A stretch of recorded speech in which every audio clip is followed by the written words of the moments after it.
Hello, my name is Alun, and today I'm facilitating a what I hope is going to be quite a long series of my own PbtA game, Eotenweard.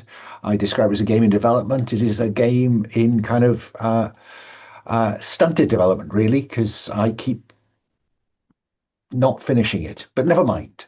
Um, this game is about a group of heroes from a variety of heritages. Um, in the late 500s to early 600s AD, what is sometimes described as the Dark Ages. Um, and they have been identified by their patron, by perhaps something in their life that has driven them to this, as Jotunweird, the guardians against the monsters, and their job is to protect the innocent from a rising darkness across the old north of England. Um, we've roughed out our characters. So in a moment, I'll be asking the players just to say hello and give us a brief pen picture of their characters. Um, but before that, I want to say a couple of things about this game being this session, this series being organised as part of the Open Hearth gaming community's online calendar. If you don't know about the Open Hearth, please search Open Hearth and come look us up and come play with us, because certainly there is no way I would be playing with people from around, and on this occasion, Europe, without the aid of the Open Hearth. And we think we have quite a pleasant table culture that is welcoming and open and makes people feel comfortable. And we like to think that we could encourage more people to play online because it's good fun. So, as part of the Open Hearth, we'll be playing with the Open Hearth community's code of conduct, which I sometimes rather crudely summarize as "don't be a dick." Now, I've played with all these players before, so I know there's no chance of that. But if you're interested in a code of conduct for online play, then I would seriously consider looking up the Open Hearth one, because I think it's a very useful document. Um, and also we'll be playing with a set of safety tools. We're going to be playing with lines and veils. And again, I'll do this for our millions of viewers, because I know all these players know it. Lines are things that won't crop up in the fiction. Veils are things that may well crop up in the fiction, but we will draw a discrete veil across them. Because I'm old and British, then consensual sex, for instance, where we draw a curtain. Um, and I've put some starting on the safety and links tab of the character keeper. I've put down some lines and veils as a starter. Um, and if you want to elevate a veil into a line, or add veils, or add ask first, or identify some that you might be interested in. Generally speaking, a line will blank out a veil will blank out an ask first, and either any of those will blank out an interested in. Or at least that's what I designed the spreadsheet to do. Who knows if it will work entirely well. So have a look at that, players, and just see if those fit. Anything you're uncomfortable with, etc. Okay. We're also going to be playing with the X card. The simplest way to show the X card is to show it to me, because I'll be focused on your faces rather than the chat. But if you do put it in the chat and I don't appear to notice it, please, other people pick it up and draw my attention to it. The X card is there to just pause the fiction. And it could be for anything. It could be because you're slightly concerned that we're drifting towards a line, or I failed to draw a veil, or we failed to draw a veil. It could be because something that you hadn't thought was going to be an issue turns out to be one, something that makes you feel uncomfortable. And that X card just allows me to then say, okay, so let's go round that. We'll find a different way to get from A to B rather than where that path was leading us. And it could, if something comes up, you think, I'm okay with that, okay. But then if it comes up again later on and it turns out you're not that okay with it, just because you didn't X card it the first time round doesn't mean you can't X card it the second, third, fourth, fifth, sixth time that it crops up when it gets to you. And, nothing is too trivial to X card. It's also a way to just, pause the fiction while we just talk through something that we're a bit uncertain what's going on. and we'll be using. There's an open door, so the open door is there. So if this turns out not to be the game that you'd hoped it was, and you get bored and sick of it, for goodness sake, there is nothing tying you to the table. Um, we life's too short to spend time online doing something you're not enjoying. So the open door is there for that, or because stuff happens in the real world. We will assume you're coming back if you need to go away and answer the door or whatever else. Um, but if you can let us know if you're going to come back and what kind of timescale that's helpful. But we will reintegrate anyone who is needs to go walk away for a bit. What else?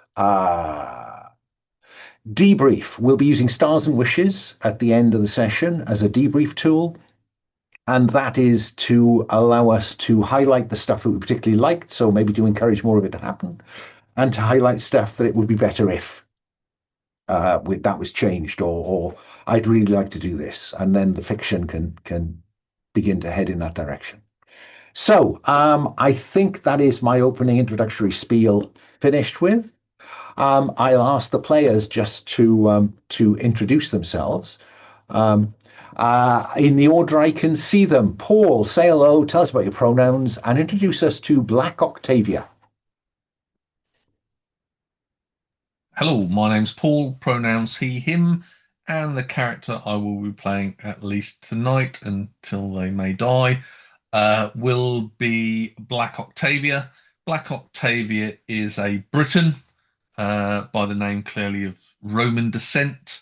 Uh, she is a storyteller, a bard, um, and has travelled from the south of England to the north of England.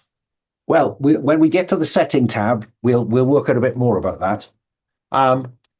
Next, as I look round, is Will. Say hello, tell us about your pronouns, and introduce us to Merryn. Hi, my pronouns are he, him, as are those of Merryn, the sword of God who rides atop his great war horse, Lake, with his spear and shield and mail. And that's pretty much all I know about Merryn at the moment because we are about to do the setting part of the story. And get a bit of backstory in. Xena, say hello. Tell us about your pronouns and introduce us to Deryn or Derwen, as the case may be. Hello, I'm Xena. My pronouns are they, them, and I'm playing Deryn / Derwen, who doesn't quite know which name to pick because my character is an unearthly one, which is the Duality. So there's somewhat of I don't know, two different, I don't know what you would call it, personalities, spirits, who knows, in one body. And so they also kind of use any and all pronouns depending on how they feel or what is currently more, I don't know, in control. Otherwise, do I know anything else about them? Oh, well, I guess they are Britonic and more. I do not know yet.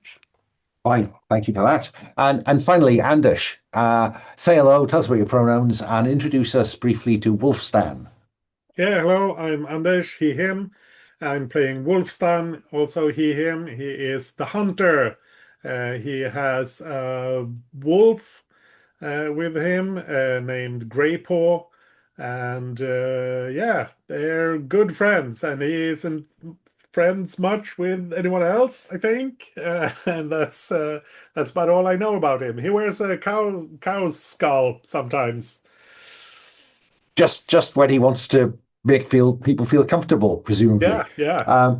But it fits rather nicely with his because what he said, together we've tracked, trapped, and killed. Our prey was rarely a monster, but the ignorant never knew that, and I was always more interested in the challenge than the people. I don't care about them. I'm trying to care. I didn't care about them. I'm trying to care more. Maybe come out from behind the mask. Yeah. Okay. Also, he is a Saxon, so his patron is Woden. Woden the All-Father, yes. Because we're playing in a kind of fictional north of England, and Woden is the proper name. The MCU has been lying to you for a long time. So those are our characters. Let's do a bit of background creation and setting creation. So let me start by asking our hunter Wulfstan, where is the place of power where your hunting beast chose you? Now, if you hit the drop down, you will see a set of choices that you should be able to match up with that map. In fact, I don't know what tab are we on? Oh, sorry, we're on the setting tab. Setting. There we go. Setting tab. Yeah. Yeah. Okay. Where is the place of power where your hunting beast chose you? Well, let's say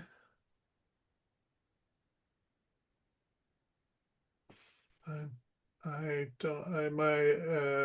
knowledge of Northern English geography is limited. Well, happily, you don't need any. That map is all you need to know.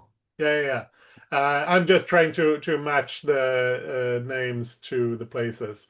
But let's say that it was the pagan Northern Hills. Is that among the hill tribes? It is. It is. Yeah, let's go with the Southern Hills. Pagan Okay. Southern Hills. Okay, fair enough. So down there between the Saxon kingdom of Bernicia and the Brittonic kingdom of Reged. Let me move along to Black Octavia. Sadly, the south of England is well beyond the pale. Well, it's south of the map. Lindsay. Fine. So there's a slight complication with that because have you chosen Brittonic? Yes. If you check out, oh no, you're okay. Yeah, sorry, it becomes Saxon later on. Beg your pardon. Fine, Lindsay it is. And what about our Sword of God?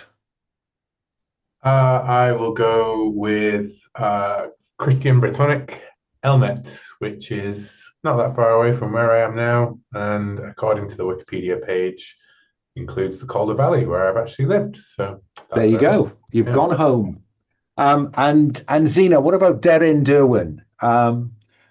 Where's your birth settlement where you became aware of them? This duality. It's the Northern Hills, the pagan Northern Hills. Okay. So if you hit the drop down and select that, and then what I'm interested in is any detail related to this. So for instance, in our hunters tribal range, for some reason hasn't stuck. Northern tribal range, Northern Hills. There we go. It's a place of power. And the question below that says, what was most significant about that place, Wulfstan? Yeah. I was thinking either something like a standing stone or something like that, or I don't remember the word in English, like a one of those stone grave things. Yes. Yeah, a barrow. A barrow, is what we call it, I think. Yeah. Okay. So in answer to prompt 2, what was most significant about that place? Put a word or phrase or sentence in there, and any other detail about that location can go in the slot above it. Cool. What about our Christian storyteller? Louth on the River Lud, known as the capital of the Warwolds, because Lindsay is indeed in and about the Wolds. What item did the lord or lady of that place value above all else? Black Octavia. Ooh. Good question. What sort of size item are we here? I I mean, I suppose if it's portable, it could turn up in more in a variety of different places. Uh, yeah, let's have a small statue to St. James, the Louth Pride. Oh, right. Wikipedia is working overtime, obviously. I'm very impressed with that. So if you would put in Yep. a phrases or sentences down there, I'd be grateful. Um, where is the chantry where your order trained you? Is in Elmet, in the valley to the west of the kingdom. Fine. What sacred item did the order protect, Merryn?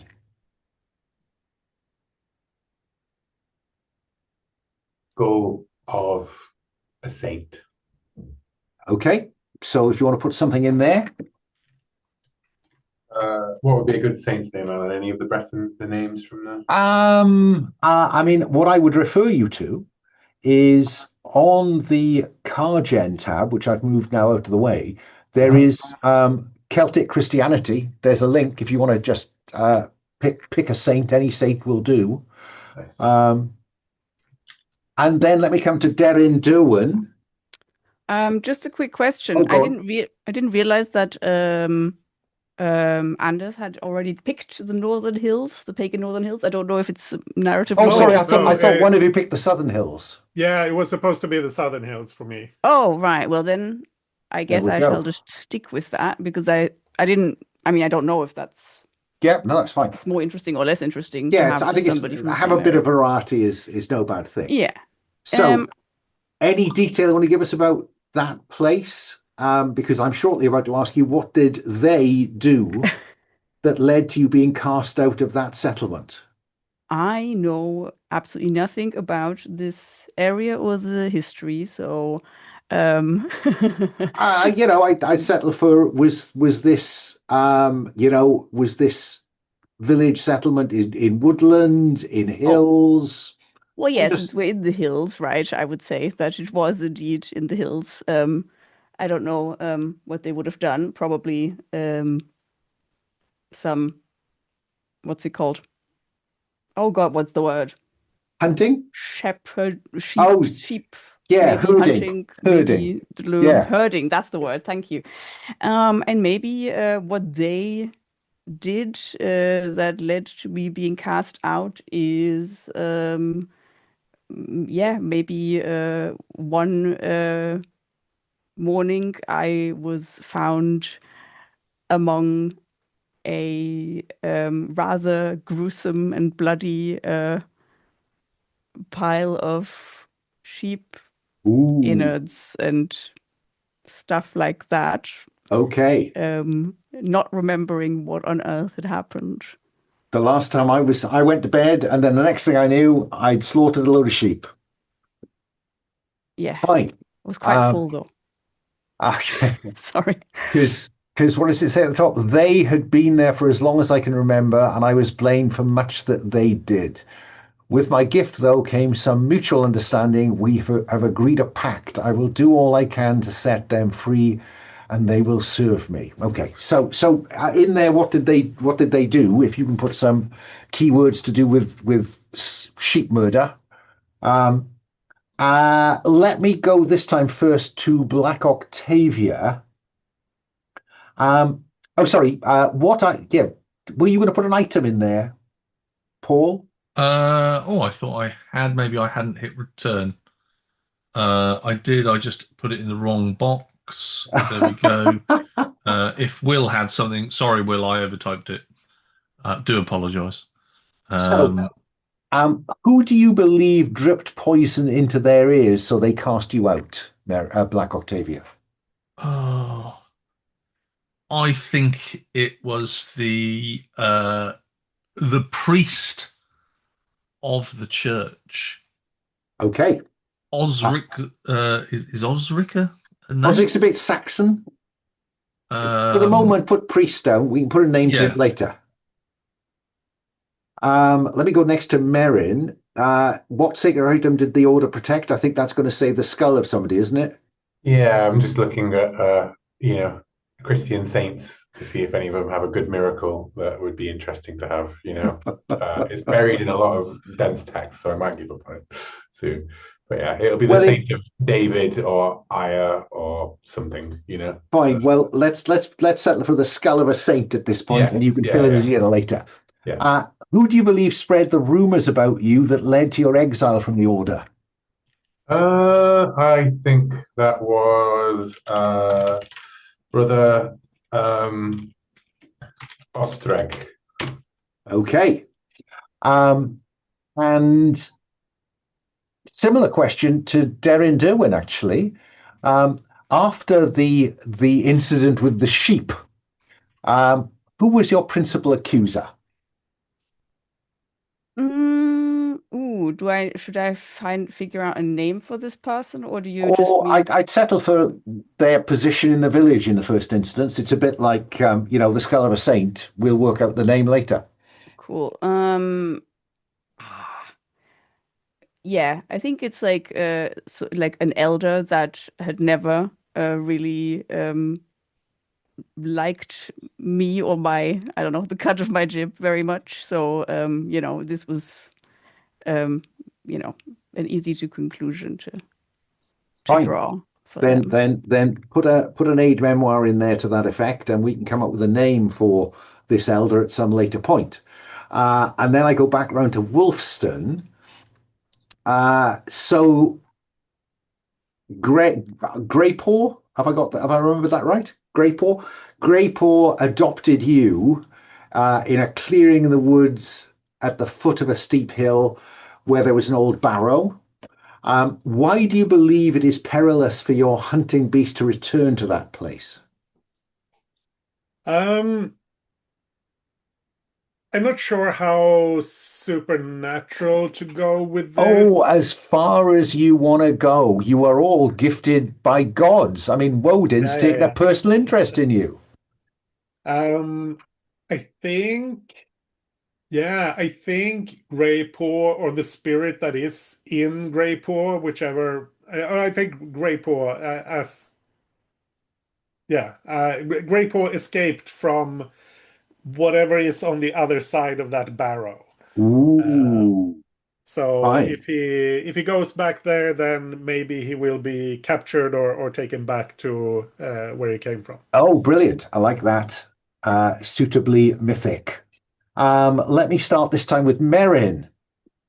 Um, your arc. Discover what corrupted your order and confront it. Who or what from your past do you believe may have an insight into resolving your arc? Hmm.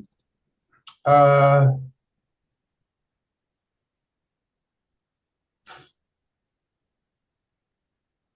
who else would be at a chantry? I mean, there'd almost certainly be a priest or several, and various ranks in the order. Yeah.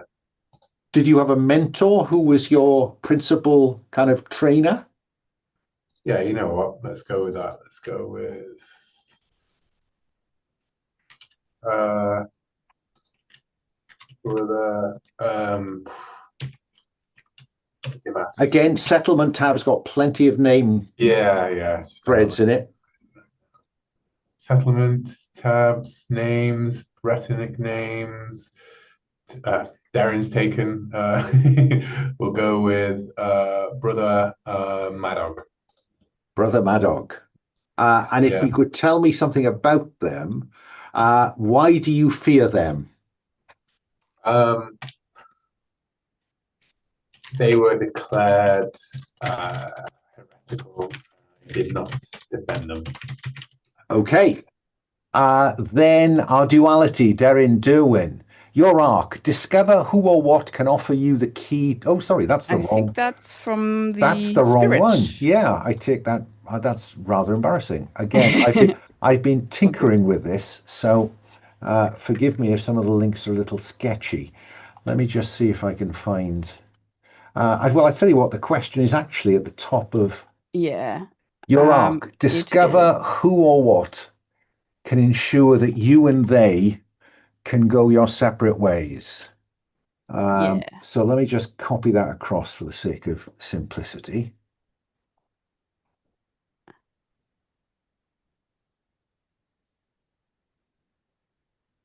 I think. And hang on, I need to find you that question now, though. So forgive me. Oh, you mean the corresponding Yeah, question? yeah. Oops. Okay, of course, that makes sense. Just find it. View. Hidden. Data. Let's have a look. All the way down here.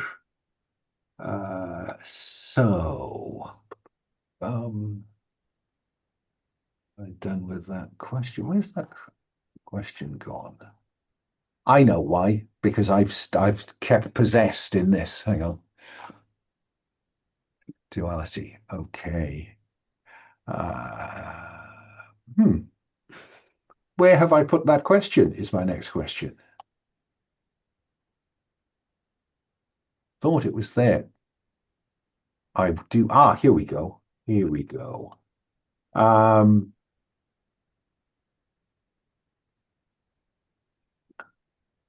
Who or what from your past or theirs might be the key to resolving your arc? I'll copy that across as well. Oh, that is actually there already. Is it? Oh, is it cropped Yeah, up now? Ah, I it's just because I realized. hadn't. It's because I hadn't edited the data tab appropriately. Yeah. Okay, well, anyway, I like the idea that it's somebody from their past Okay. that I don't know, maybe they haven't revealed because, well, because they are incredibly afraid of them, even though they also really would like to be Okay. um, So who or what separated. from or theirs might be the key to resolving your arc. Why do they, I guess, fear it? So Hmm. anything you want to sketch in there would be helpful. Yeah, I think Then so. I'll go back round to Wulfstan. Your arc. Discover who or what it is that you must hunt down and why. Who or what from your past do you believe may have an insight into resolving your arc? Why do you fear them or it? It's Runa, the old woman of the woods, who directed me to the barrow. And why do I fear them? I think um, she has strange powers. She has strange powers. I mean, I think that's enough. Yeah, yeah. Let's not get too specific. So fine, she has strange powers. And let me come to our storyteller. Discover who or what you must ensure is never forgotten, Octavia. Who or what from your past do you believe may have an insight into resolving your arc? Why do you fear them or it? Uh, I think it's the anchorite of Witham Marshes, Right. an ancient hermit priestess who lives at the edge of the river Witham. Brilliant. And why do you fear her? I fear her because she has insight uh, beyond this world, uh, and I think she knows. She has the mirror of the soul, so she can actually see that. I'm going to return to Lindsay, but that will bring about the downfall of Louth when I Ooh, return there. okay. So you are cursed to bring the end of Louth. Well, put a couple of sentences of that in there. I mean, you'll need an essay space, but it's the thought that counts. Um, this time, let me start with um, Deryn Derwen. The next prompt says, are you still typing in that box, Zena? Yes, I'm currently typing. Okay, then I will come back to you in a moment. Let me go round to Wulfstan then. How did your patron, i.e., Woden, call you to their service, and or how was your gift revealed to you? And the gift that you chose was True Path. Yeah.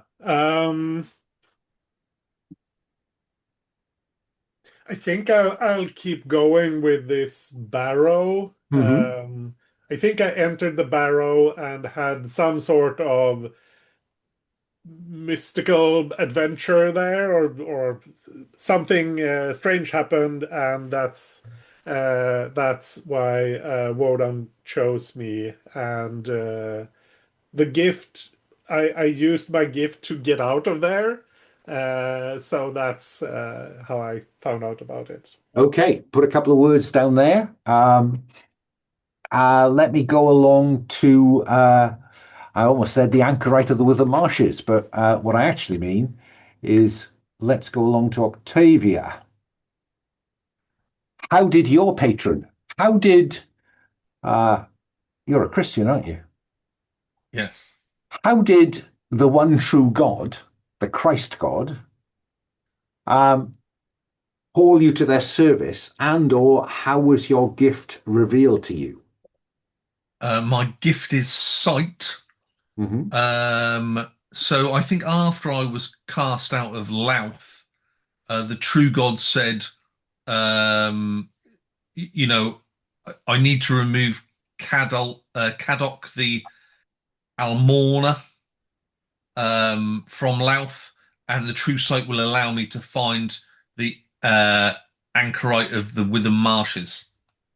Okay, so something along that line in that box, just as an aid Mm. memoir.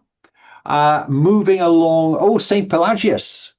Um, uh, Let me come to our sword of God. How did your patron, how did the true God, the one true God, the Christ God, he of the three hats, how did your patron call you to their service, and or how was your gift revealed to you? I mean, were you a true believer when you joined the order, or were you a kind of pragmatist looking for training, and that your actual faith in God was revealed later? I'm just curious. I think that Merryn was brought in very young to this chantry, who I think his village, I think that his village was attacked by people, by the pagans. I don't know who would be the, by a war band, Saxons. the Saxons, by a war band of marauders. And his parents were killed, and he was took in by the order. I think his gift was revealed to him maybe in his first battle as a member of the Chantry, when he cured uh, Brother Madog of a wound. Ah, right. Yes, right. So if you would like to put something in there as an aid memoir, that'd be good. And then I come to Xena and our duality. How did your patron? Now, have we? I can't remember if this question has come up yet. Yes. So you were brought up a a pagan Briton, a Hmm. believer in the old gods. Um, how did the old gods convince you, or how did you find yourself? Um, how did you come to realize, perhaps, that they were part of the gift, or the gift came from the gods to give you a chance of explaining and separating yourselves? What's your thinking? Mm, How did the old gods call you to their service, and how was your gift revealed to you? I think it might have happened right after I was cast out, when I realized, wait, what was my gift again? Ah, yes. Great. Yeah, when I was, in quite a desperate situation by myself, Mhm. trying to survive as a, you know, alone, having Vagabond. not been prepared for that. And yeah, realizing that now that, um, I guess, realizing that they came with also with the ability to display a lot more strength than I had previously been able to. And I think that's when, at least, I don't know, when I linked that to a gift of the gods, even though it's, ambiguous or like, what do you call it? A double-sided. Yeah. Fine. Yeah. So put a couple of words in there to that effect. Paul, are you putting something in that space on? Yep. Yeah. Okay. Last question, and then we'll take a break. I'll start this one with our Sword of God, I think. Now, we have here a believer in the old gods of Britain. We have a Saxon and 2 Christians. So I'm curious, Merryn, how were you drawn to the other heroes, and how did you come to understand that you shared a destiny with them?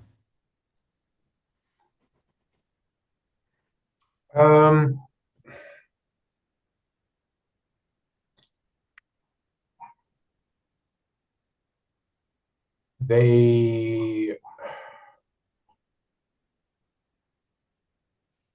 by their actions, by them helping others, I think. I think it was. So what you saw them helping others. Yeah, like as we are in the game, we're all drawn into these troubles that affect people, right? Yes. And during, that happened, that drawing, witnessing these people who are all from different faiths, well, who are from some other heretical faiths, really, from my position, but doing God's work, helping people. Well, let's put a bit of flesh on one of those. So, do you want to agree with Deryn, what it was that they were doing that you saw the hand of God at work in them? Whether they believe it's the hand of God or not is an entirely different question. If you want to suggest something, we can give Zena a veto on it. Yeah, I'm just having a quick look at what the duality actually does. Struggles with itself. Struggles with itself. or with themselves. Yeah. Well, I mean, it's a supernatural world, right? It is. So, why not a spirit, a ghost, some kind, putting the restless dead to rest, like giving them peace finally, and preventing them from plaguing the living. So, okay. How do you feel about that, Zena, for Deryn Derwen to have been observed completing some death rites or whatever that would allow some innocence to pass on to their afterlife? Sounds good to me. Okay. So, Will, if you put that down in the last box on Merryn. Then I'm going to come to Deryn Derwen, and I'm going to ask for some specificity around Wulfstan. The Saxons are not known for their support of the old gods, and I'm curious, what drew you to Wulfstan in particular, and made you realize that you shared a destiny? Ooh. It's a good question. I wonder if... No, hang on. I think I feel some kind of kinship to him because of his wolf and because of his relationship to the wolf that seems so close that it could, that it's almost like the one I have. I mean, not quite the same, but yeah, it's probably closer than what you normally I would like that. expect. I like Yeah. that. Very cool. Yeah, great. So you've got Anders and I agree. You can put that in your box. Let me go round, Anders, to you, to Wulfstan. Um, and I'm interested particularly in how you were drawn to Octavia. Quite why she describes herself as Black Octavia, I don't know yet, but I dare say we'll find out in play. But what was it that drew you to the storyteller? I For all that think, she's a Christian. yeah.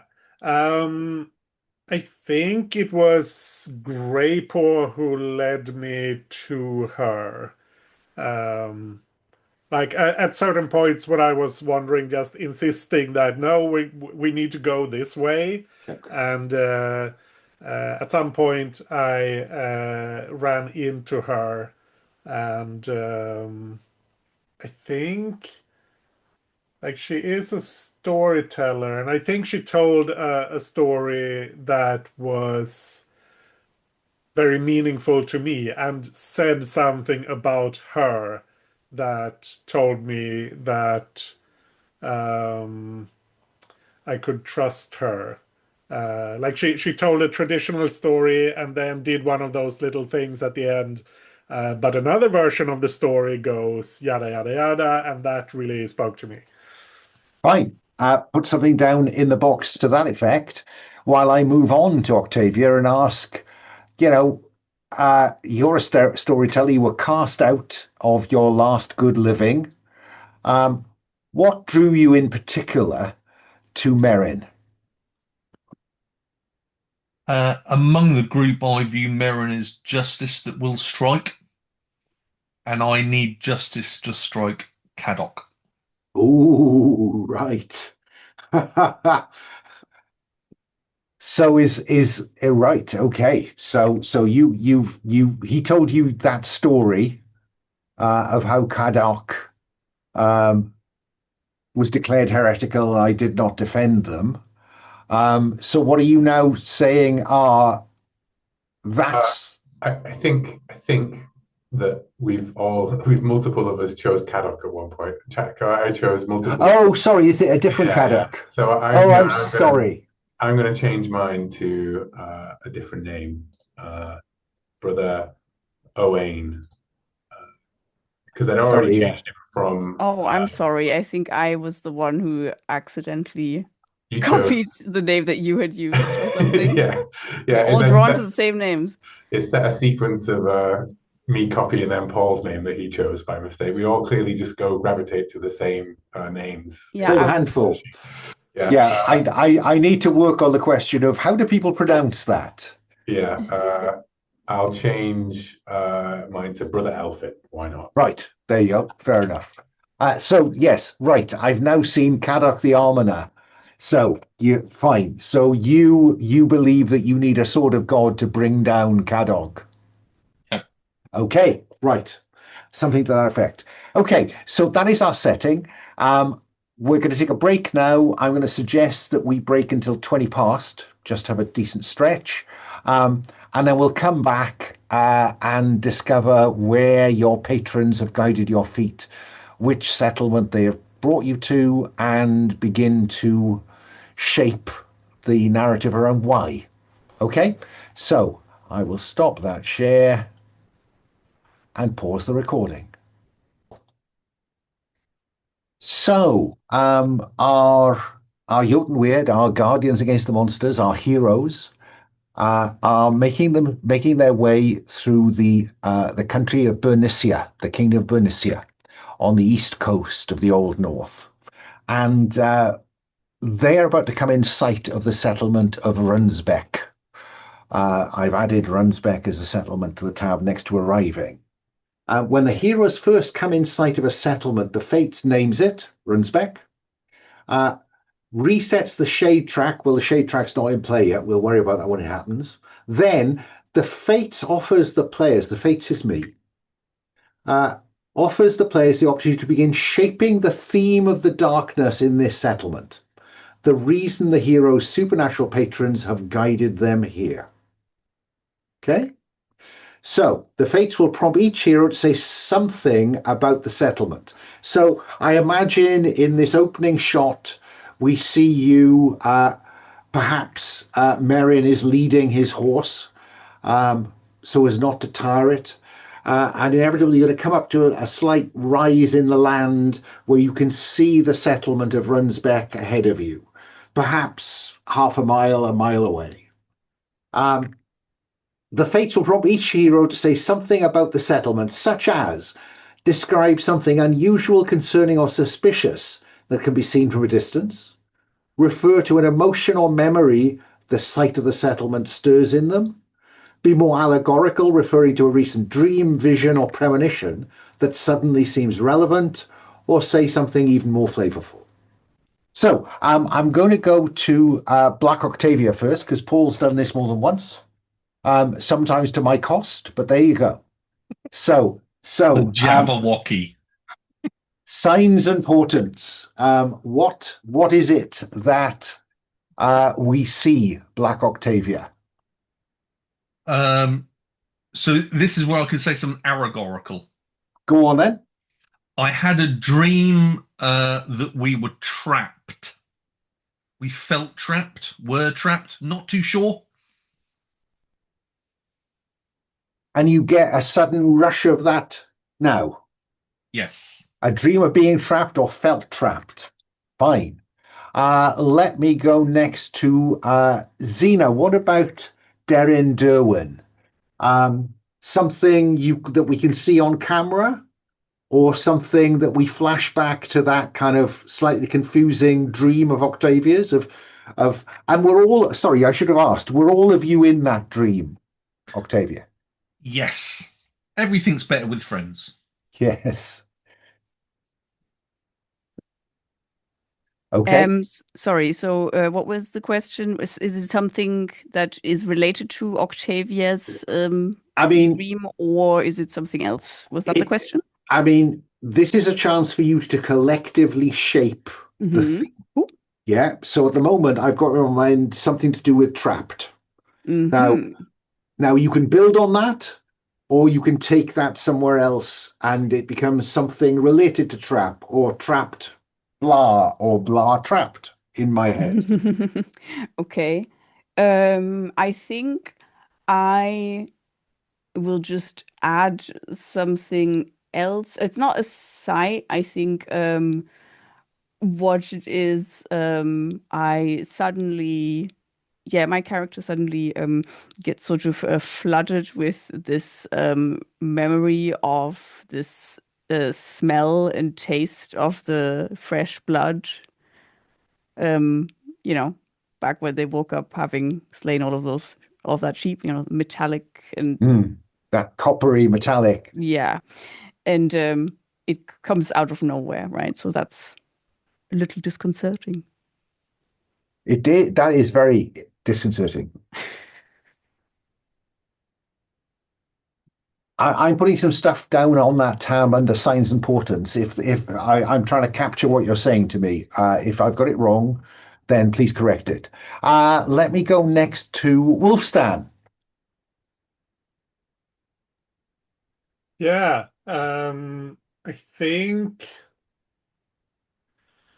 as we approach the village or the settlement, there is a swarm of, or whatever you would call it, a murder, I guess, a murder of crows that lights from the trees nearby. And I think at that moment, I remember that I dreamed about crows the night before. Okay, a murder of crows explodes over a nearby tree, like in his dream. And finally, Merryn. We've got a murder of crows. We've got the smell or taste of fresh blood, and we've got a dream of being trapped or feeling trapped.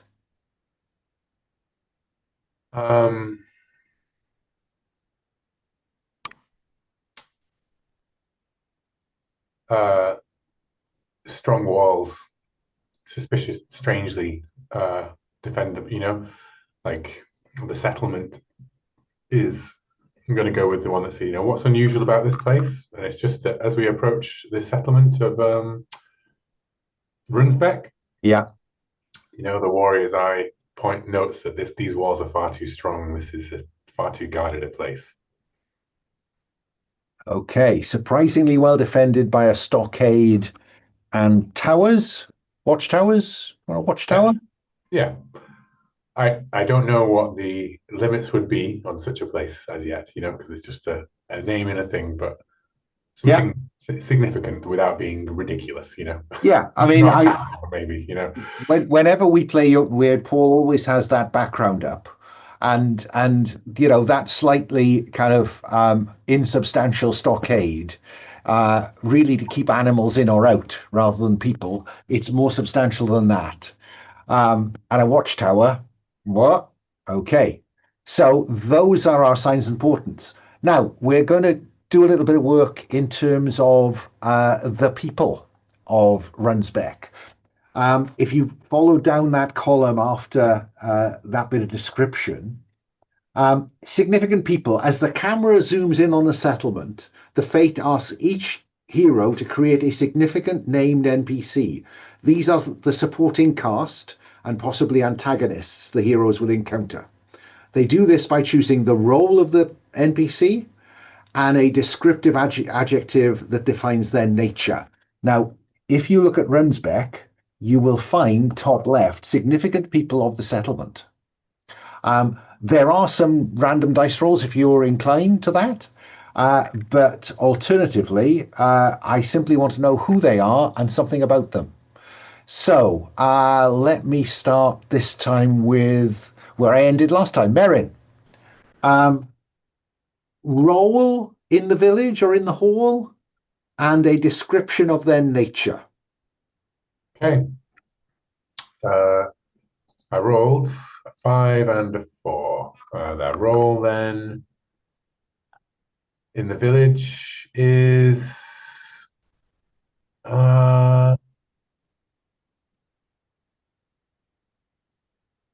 the champion. The champion. Okay. So in the hall, we have a champion. Yeah. Okay. I need to choose their nature as well. Their nature.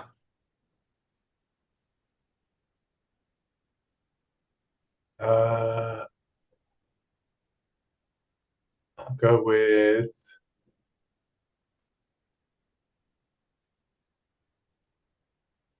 disloyal. Ooh. So we have the disloyal, and this is a Saxon settlement. So I would ask you to come up with a name for our disloyal champion. I've added him to the hall, or them to the hall, and give me some pronouns as well, please. Okay. Let me come next to Wulfstan. Anders, we have used up the disloyal, and we've used up the champion. So, what kind of person do you want to see, and what is their role in the village? I think I want a priest. Okay. And let's say, well, let's say that they are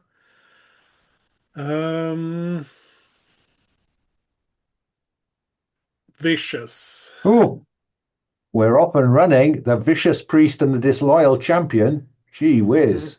Are they a priest of Woden? Not that Woden had priests in that sense, but go with it. Spiritual leader of Woden. Or are they, even more unusually, a Christian priest? Yeah, I think priest of Woden, and like in the sense of being more, like you say, perhaps not literally a priest, but a person who is seen to have a particular connection or that sort of thing. Sorry, I was distracted then. Priest of? Yeah, not literally a priest, but someone of Woden, someone who has like a spiritual connection, Yes. more of that sort of thing. Yeah, fine. Vicious. I'm going to leave priest for now because I must think of a better way of Yeah, yeah, yeah. describing it for the pagans. Um, so we've used up 2 of the available 6 roles in the hall. Um, where do you want to go with this, Zena? What do you as the player, who do you as the player want to encounter? Because these are the supporting cast with lines in the script. Mm-hmm. Well, so I'm gonna go with villager for sure. Okay. Let me just check. I rolled what did I roll? A 3 for this, and then let's see if anything here looks good. I mean, I rolled a. Oh, that's also interesting. Well, let's say it is a grower. Oh, right. Okay. No clue why. And then, oh, we should also figure out their makeup or whatever, the nature. Mhm. Let me see. Ooh. Naive. Ah, the naive grower.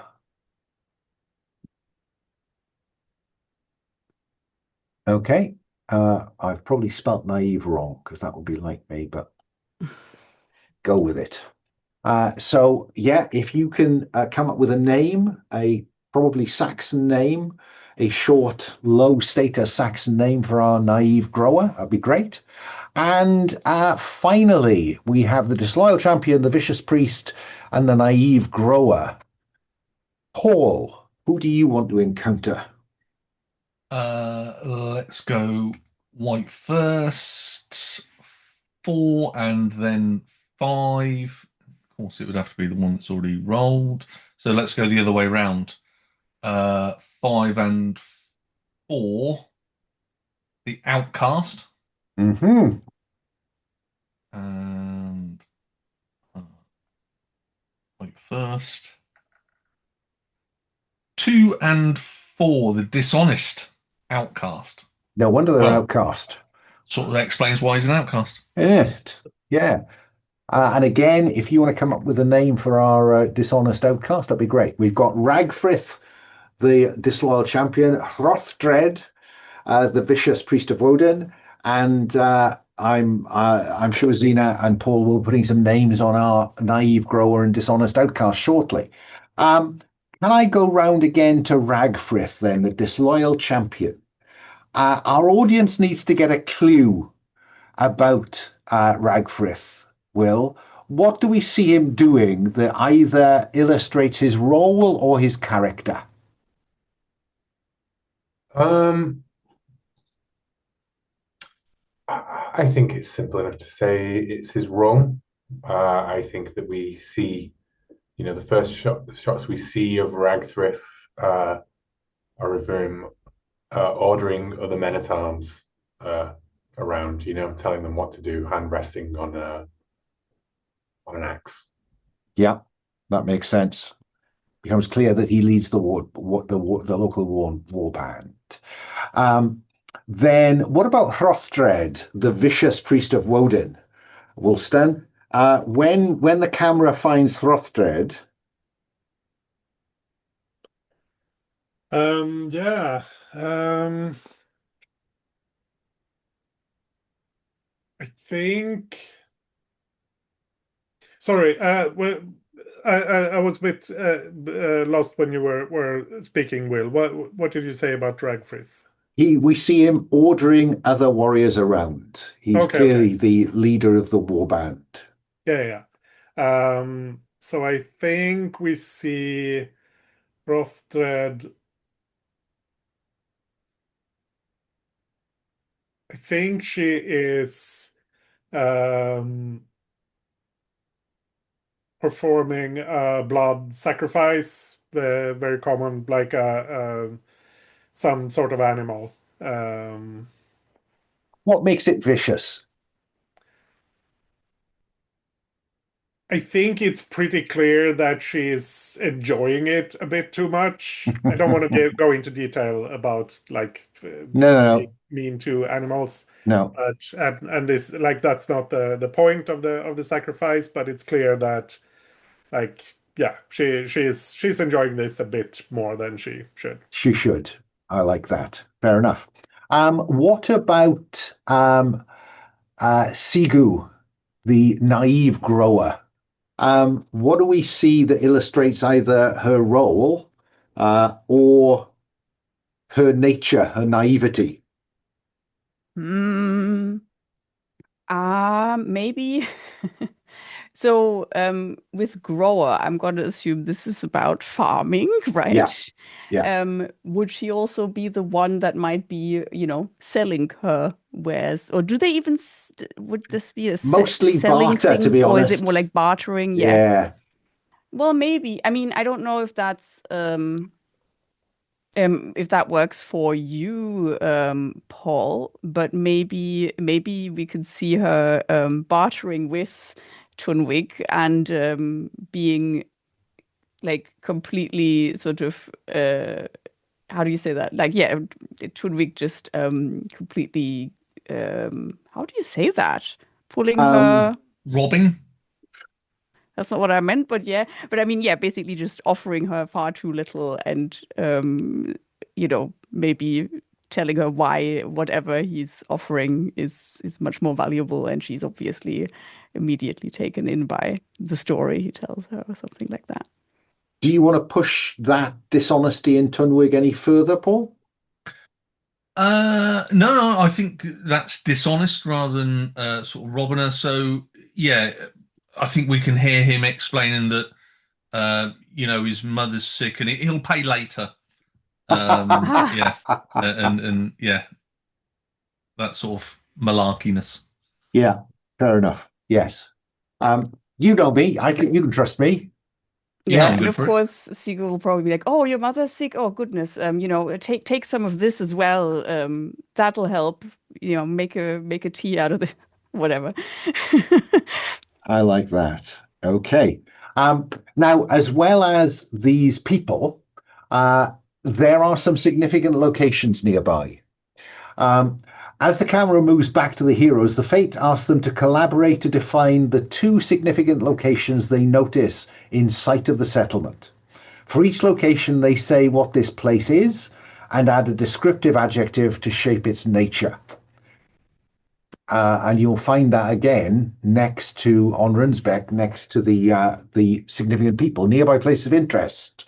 Um, Zena, would you like to describe a nature or choose a place? I like nature. Okay, so which Um, nature from barren to windswept? let's see. How about gloomy? Gloomy. Uh, Paul, what is gloomy? I will go to the dice. 1 and 4 Caverns.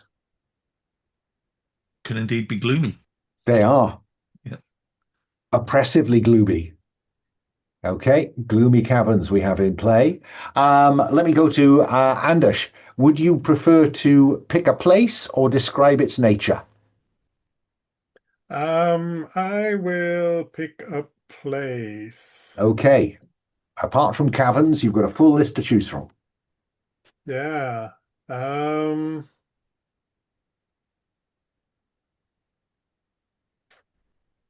we have a cavern. That's a good location. Let's say let's have a ravine. A ravine. Oh, sorry, you were ahead of me. Oh. Ravine. Yeah, okay. Will, what kind of ravine? A treacherous ravine. A treacherous ravine. Okay, so we have these people, we have these places. A treacherous ravine and gloomy caverns. Finally, then we have our setting. The shadow manifests. As the heroes approach the settlement, the fate asks them to build on the developing fiction and frame the opening scene by agreeing when and therefore where the incident occurs. Is it during the morning, in which case it will be at the settlement's boundary? Will it be during the afternoon, in which case it will be inside in the village as you make your way to the hall? Or is the first scene going to be at dusk in the Great Hall after you've announced your arrival and been offered hospitality? Let me go to Anders. Let me start with you. Do you want this to be morning at the boundary, afternoon in the village, on your way to the Great Hall, or at dusk, having been offered hospitality? I feel like with all the quite dangerous people we have in charge here, I think it's more fun if we have already been offered hospitality, so we're already in the thick of it. Fine. Yeah. So you're in the Great Hall at dusk. With that in mind, the fate asks them to agree what form the inciting incident takes. Can I ask you, Xena, is it a heated conversation between NPCs? Is it signs of something supernatural, that something supernatural is about to occur? Or is it the surprise or unexpected entrance or arrival of someone or something more flavorful? I think, yeah, why not the signs that something supernatural is about to occur? Okay. Let me go, Will. As we see the four of you seated in the hall, all your weapons, except for your knife, your eating knife, have been left at the door with the door ward, because ale and weapons don't mix. There are signs of something supernatural about to occur. Do you feel, hear, smell, or see something that hints that the supernatural is at work or is about to be at work?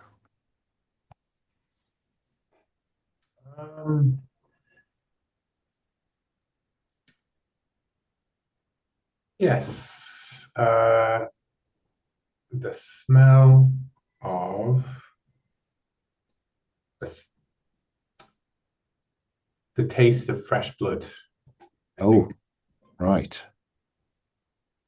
Perhaps even, drinking that ale and tasting suddenly very coppery. Ooh. Ale taste coppery as if of fresh blood. Ugh. Paul, what does Octavia notice in terms of feel, hear, or see? We've had smell, taste.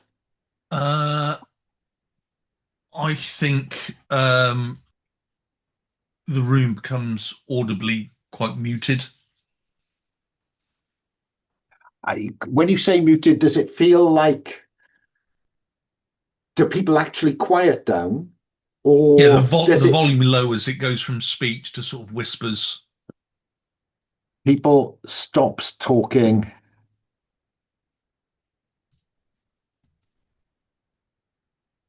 and start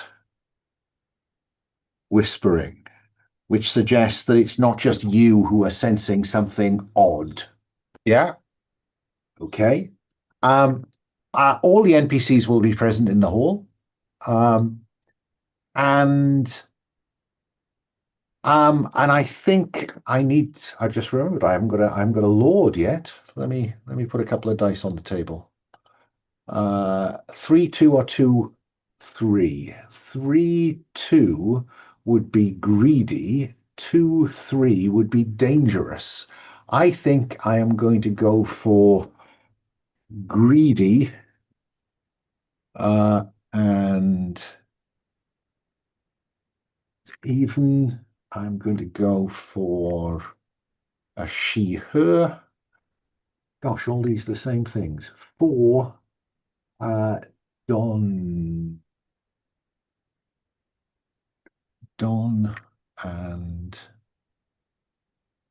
5-2.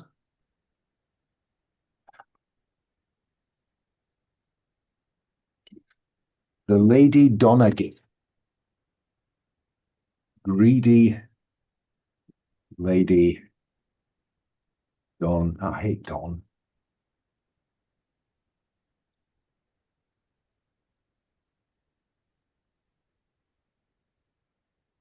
Bargitha. There we are. The greedy Lady Bargitha. Okay, so and then the dishonest outcast starts coughing up blood. What do you do? Let me come first to Merryn. Now, Merryn, you have a start of an arriving at a settlement move. Thy will be done. I won't force that on you straight away, but if you don't think it crops up in this scene, it will happen immediately afterwards. So, what do you do when you see our outcast Tunwig apparently coughing up blood? Merryn, places his cup, drops his cup to the table, allowing it to spill across, glinting in the firelight, looking like blood.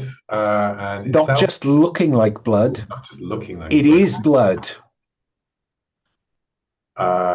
It spatters across in a Grand Wignall style, and Merryn grabs hold of the outcast and tries to,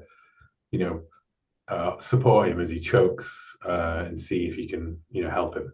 Let's have you look about you, I think, just so we get a mechanic in motion. When you want to learn about someone or something or any risk, opportunities, or possibilities in the scene, do you use stealth or misdirection to do so, roll plus subtle? Or do you take a careful view of the situation, roll plus sense? I think it's plus sense. Yeah, right? so do I. Stealthily checking him out. Yes, from across a crowded room, yeah. Yeah. So 2d6 roll. That is an 8. An 8. On a 7 to 9, I give you something sensible.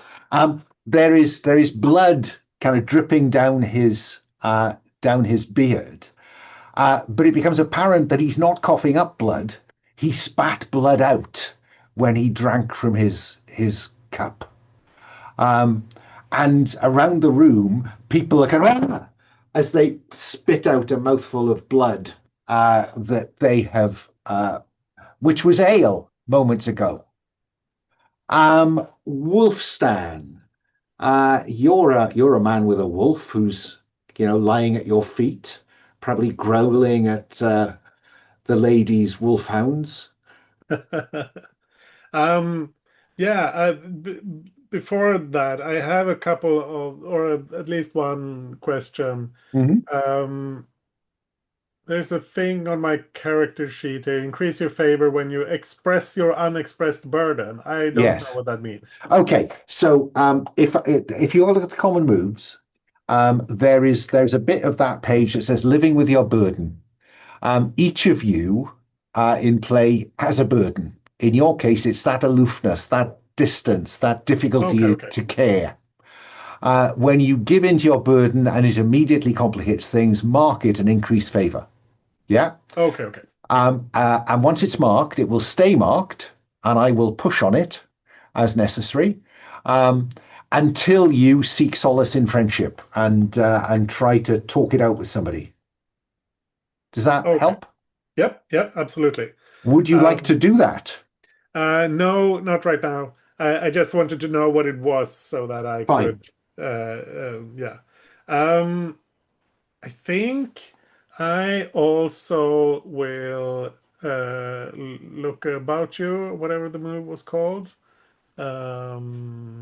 Yeah, look about you. And I think this is again roll plus sense, unless you want to spin this into a sneaky, misdirected, looking in the shadow kind of thing.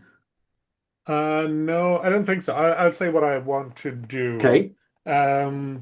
I think, yeah, I think Greypaw starts growling when he smells the blood.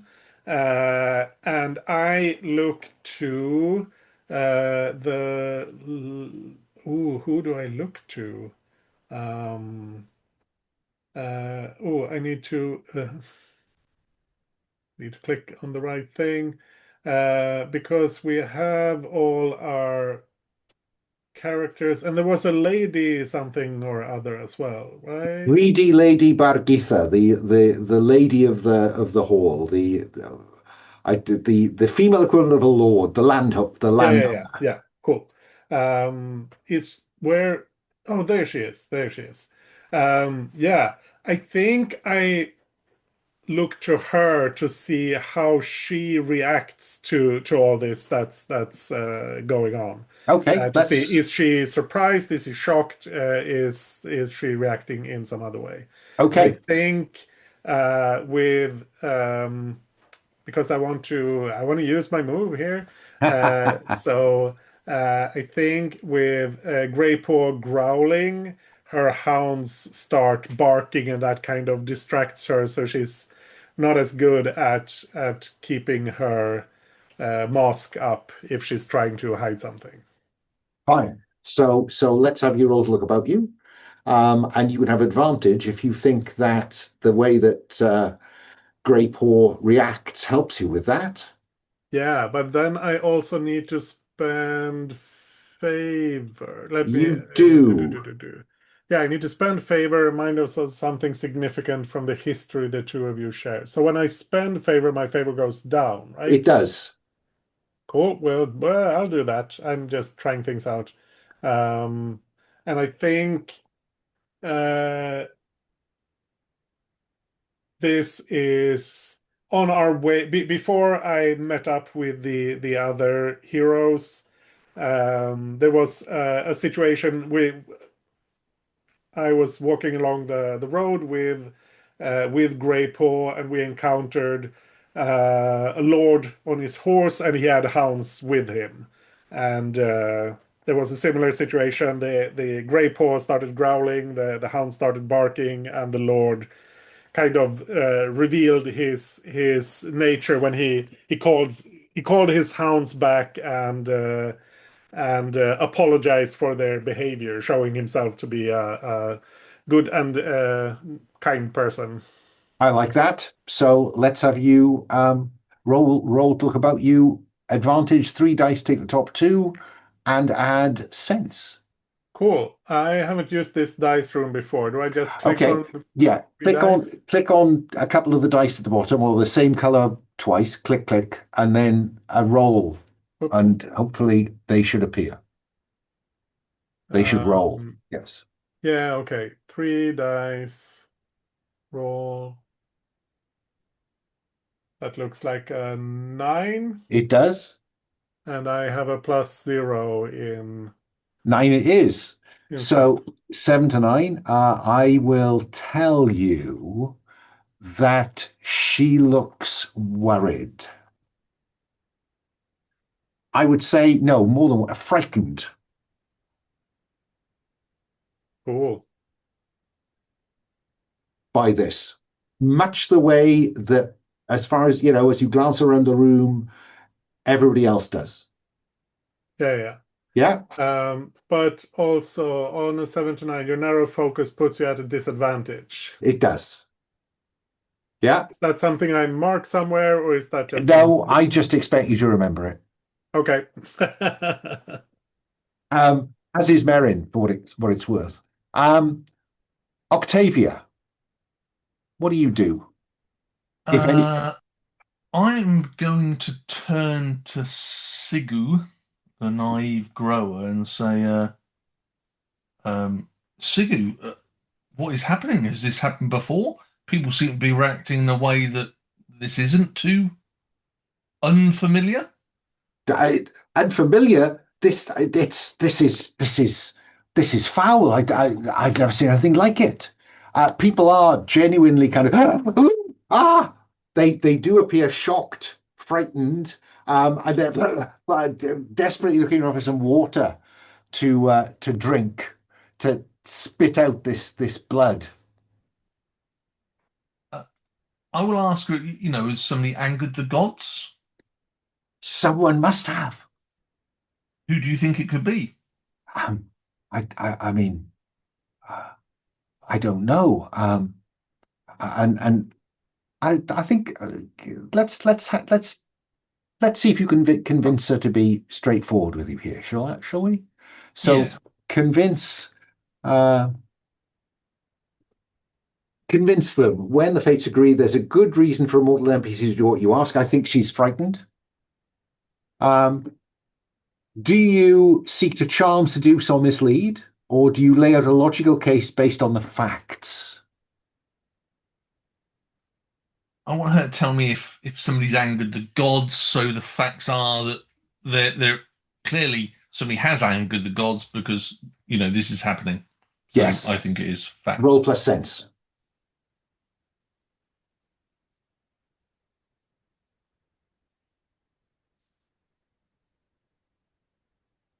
Nine. 7 to 9. They agree as long as it doesn't put them at risk of significant consequences, but they pick one. It takes longer than you would hope. She doesn't give you a straight answer. You have to invest some time in this conversation, so you're going to be tied up with that for a little while. Okay. And finally, Derwen. Do the rest of the heroes call you Der? Probably. Duh. Yeah. Or I think maybe they just sort of, swallow Well, the last. you tell me Deryn. now. Is it Deryn or Derwin that is currently Deryn. Deryn? So is that the name that you were born with, and Probably, yeah. Derwin is whatever has become part of you? Okay. As in that they have probably a different name, but that's like how they sort of Yes. how Deryn thinks of them. Because then I can talk not about Yes. it and them, but I can talk about Derwin. So Yeah. Deryn, then, what do you do in the sight of all this? I have a question about my one of my playbook moves, Okay. which is watch my back. Yeah. Because it's not just about looking around a corner or through a solid object, it's also facing the challenge of being surprised by an unseen threat. Yeah. Their senses aid me, roll with advantage. I wonder, is this then still about sort of look about you, I'm assuming, or? I think it's look about you, but I think that this is to see what perhaps they can see Yeah. that you don't see. Yeah, I think maybe in addition to, all of the chaos with everyone being shocked about the blood, the ale turned to blood, maybe Deryn also just feels like this sort of, the hairs on their neck sort of raising and almost like a bit of an electrified feeling across their skin. And yeah. Sort of... I don't think this involves, unless you tell me, what you've described doesn't sound like stealth or misdirection. No, probably not. Roll plus sense. I think it's sense, yeah. Give me a sec. Wait, so that's... Hang on. Does that mean I get to roll that with advantage? You do. Okay. Sorry. Yeah. Derwin grants you advantage. That seems to be. Wait. Well, I can see an answer, but somehow. Okay, there we go. 6, 3, 9 plus 2. 11. 11. So, on a 7 plus, I will tell you something relevant. I think that I don't think you see, I think you hear. You hear the rattling of chains.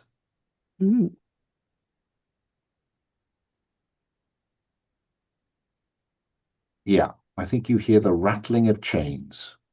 Or Derwin hears the rattling of chains, and so do you. 10 plus, gain advantage if the fates agrees. You can later leverage what you've learned. And I think that the rattling of those chains And maybe, just because we got a bit of a special effects budget, maybe in the firelight that is casting shadows up against the walls of the hall, we might even see the shadow of some chains.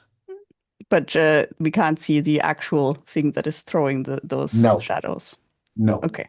You can the shadow of chains when there are no chains. It is a minute past. Is 4 or 5 minutes long enough for a second commercial break? Fine. Back shortly after 5 past then. So we come back to the aftermath of events in the hall, I think.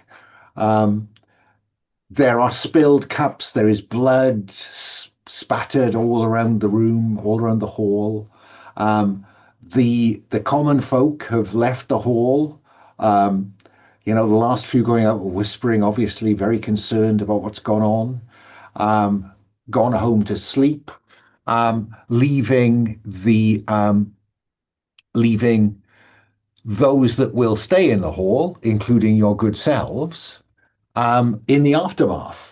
Servants are scurrying around. Water is being sent for to try and swill some of this blood away, or at least onto the ground where the straw will soak it up.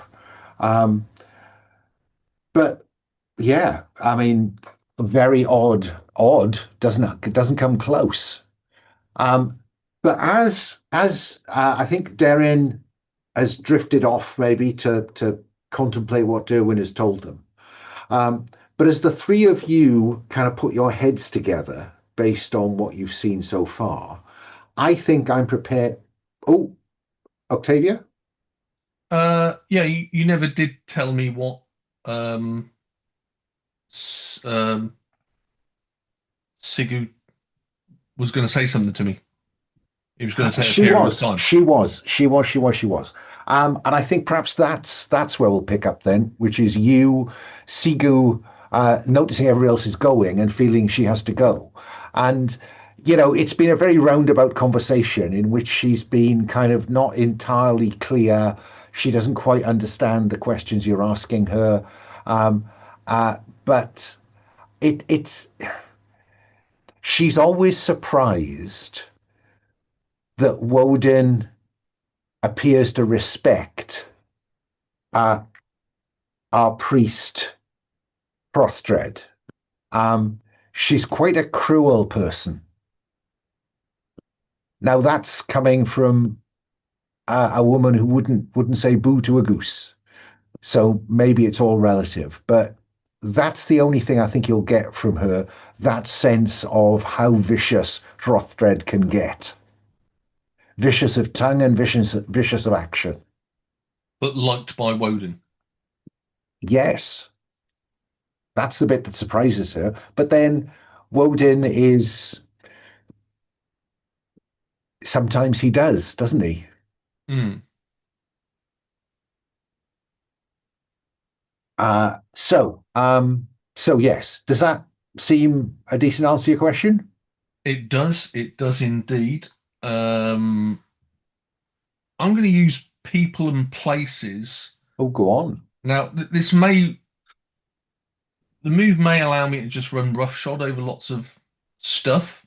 So tell me if it's as intended or not. Okay. I'm going to sort of like scratch my head and say, I do remember this settlement, but it went by a different name and a long lost story. When this place was a Roman settlement, there was a very nice lord, and he was killed by his slaves. And as is Roman tradition, all the slaves were then put to death because one slave murdered the lord. And somewhere about these lands nearby, they were buried alive. Right. Yeah, okay, I'll give you that. I'm prepared to have that bit of history come up. And that advantage will cancel disadvantage you came from look about you. Oh no, you didn't. You didn't get that. You were convinced. Okay. Yes, I am prepared for this to have once been a differently named Roman settlement. Um, Shame we didn't have a ruin, but never mind. Maybe some of the stones in the foundation of the Great Hall are all that remains of that. Or maybe you will uncover an attractive mosaic somewhere. Who knows? But what I'd like to do is give the three of you a chance just to put your heads together and consider whether you gain an insight. Now, to explain, Anders, this game is built on the idea of you begin to gain insights into the nature of the darkness, clues, if you will. You'll be familiar with Brindlewood Bay and, to a sense, Apocalypse Keys. Similar concept. And I think that I'm going to invite Octavia, I think, because you spent most time talking to someone. What insight do you want to pull into this? I think the villagers fear the rising dead, that the slaves. That's why they've got thick walls. Dead slaves, thick walls. ... Does that, because the It does. trick, You mentioned something about chains, didn't you? I did. That's what I was leaning into. So yeah, that works well. I'm getting a picture. Yeah. The trick here is to come up with something that is narratively a decent thing to pursue, but is not too tightly defined. So when you come to try to string it together, it's rather difficult to fit. The rules around insights have changed since the last time either Paul or you, Will, played. Hang on a sec. So I was just explaining that insights now can also play a part in resolving your arc. Each of you will have an opportunity to take one of the insights that arise here to carry that forward with you. So in a way, now the perfect insight both furthers this narrative in this settlement, but also may have some relevance to your arc. That is the bit that I'm keen to see how that unfolds over our, 10, 12 sessions, whatever it might be. So that works for me. Dead slaves, thick walls. Yeah, okay. And then the servants finish clearing up. And you will see Throthred and Ragfrith and Lady Bargitha in kind of consultation around the top table, while you're invited to, lay your heads down at the bottom of the hall.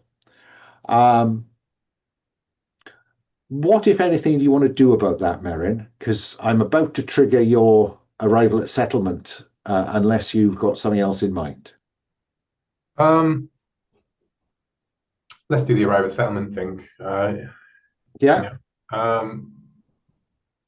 When you arrive at a settlement, recount a past dishonorable act or refuse to commit when your order demanded it in God's name. I think Brother Ostreg ordered us to put a village much like this to the torch. Well defended, but no match for the swords of God. But we demanded that we burn it all to the ground, and Merryn couldn't do it. They were, Yeah, I like that. Pray for the strength to do God's bidding despite any future misgivings, and roll plus favor. So I roll +2. Okay.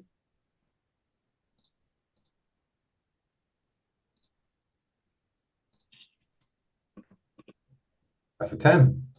Well, that's not bad, is it? So you hold one to spend now or later to say how God grants you advantage. No downside. All is well with you and God.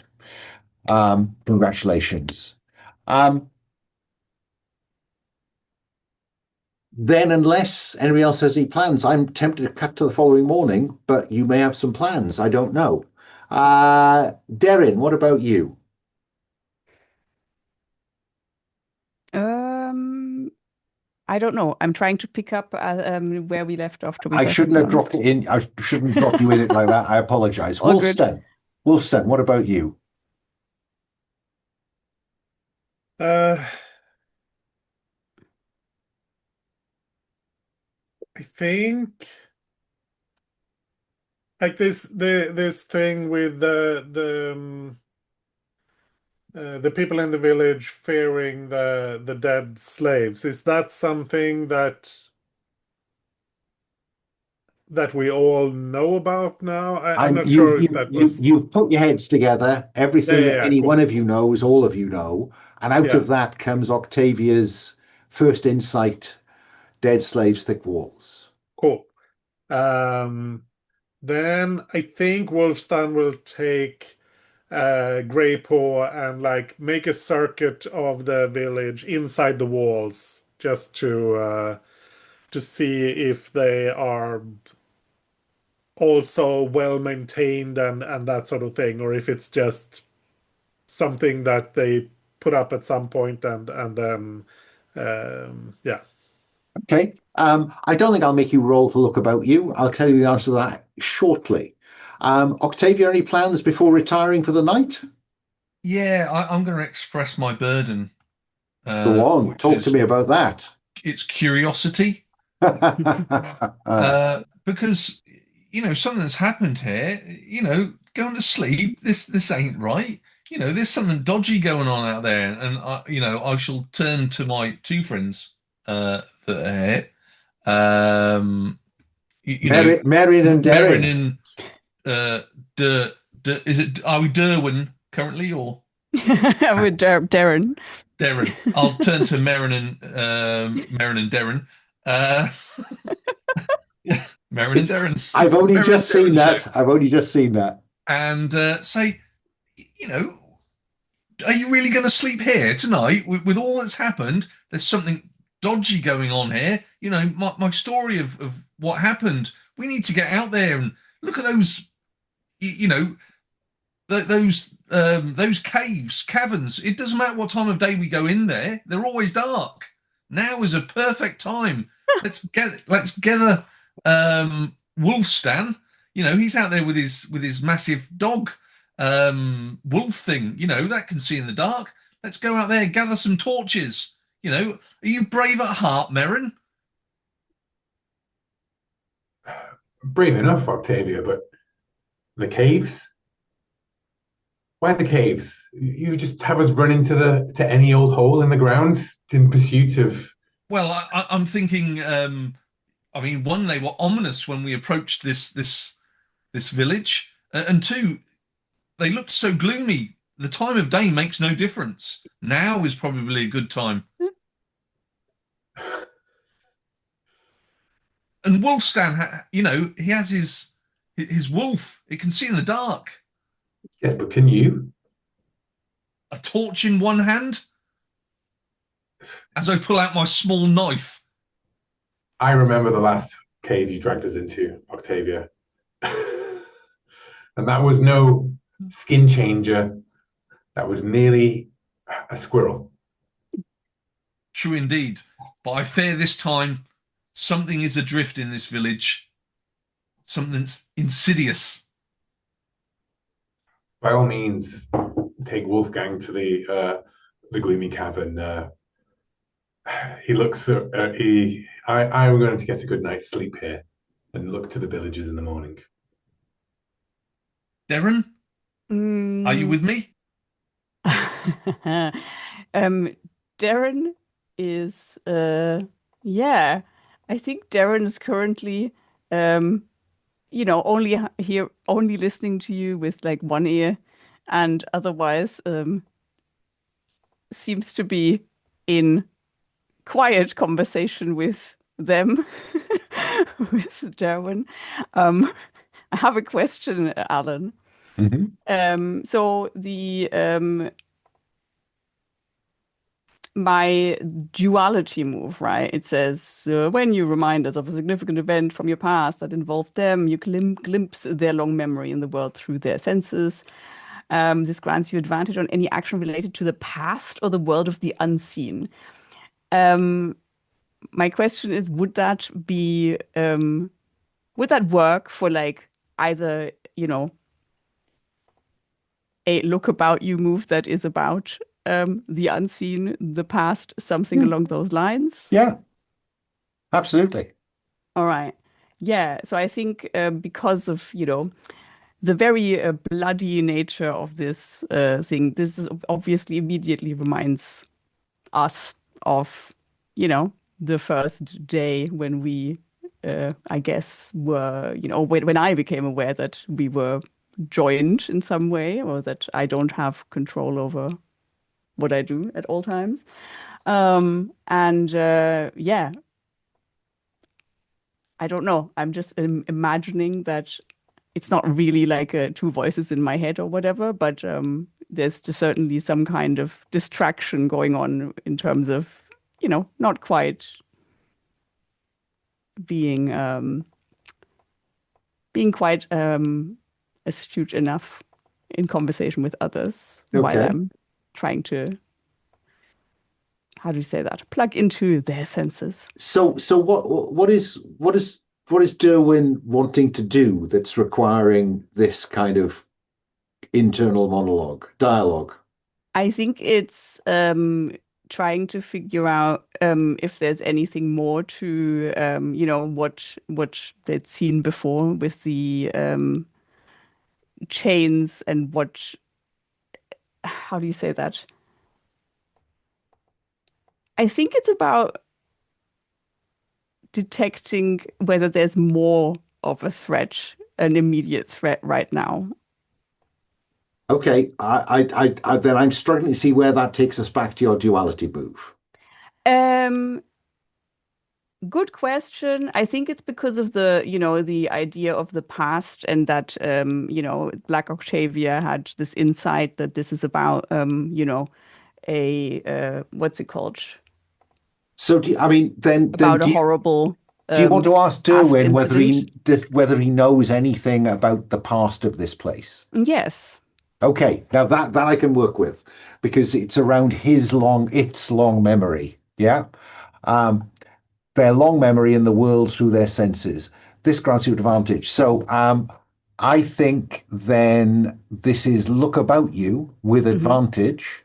I think this is sense. So roll plus sense with advantage, and see if I can add anything to what Octavia has prompted you to ask about.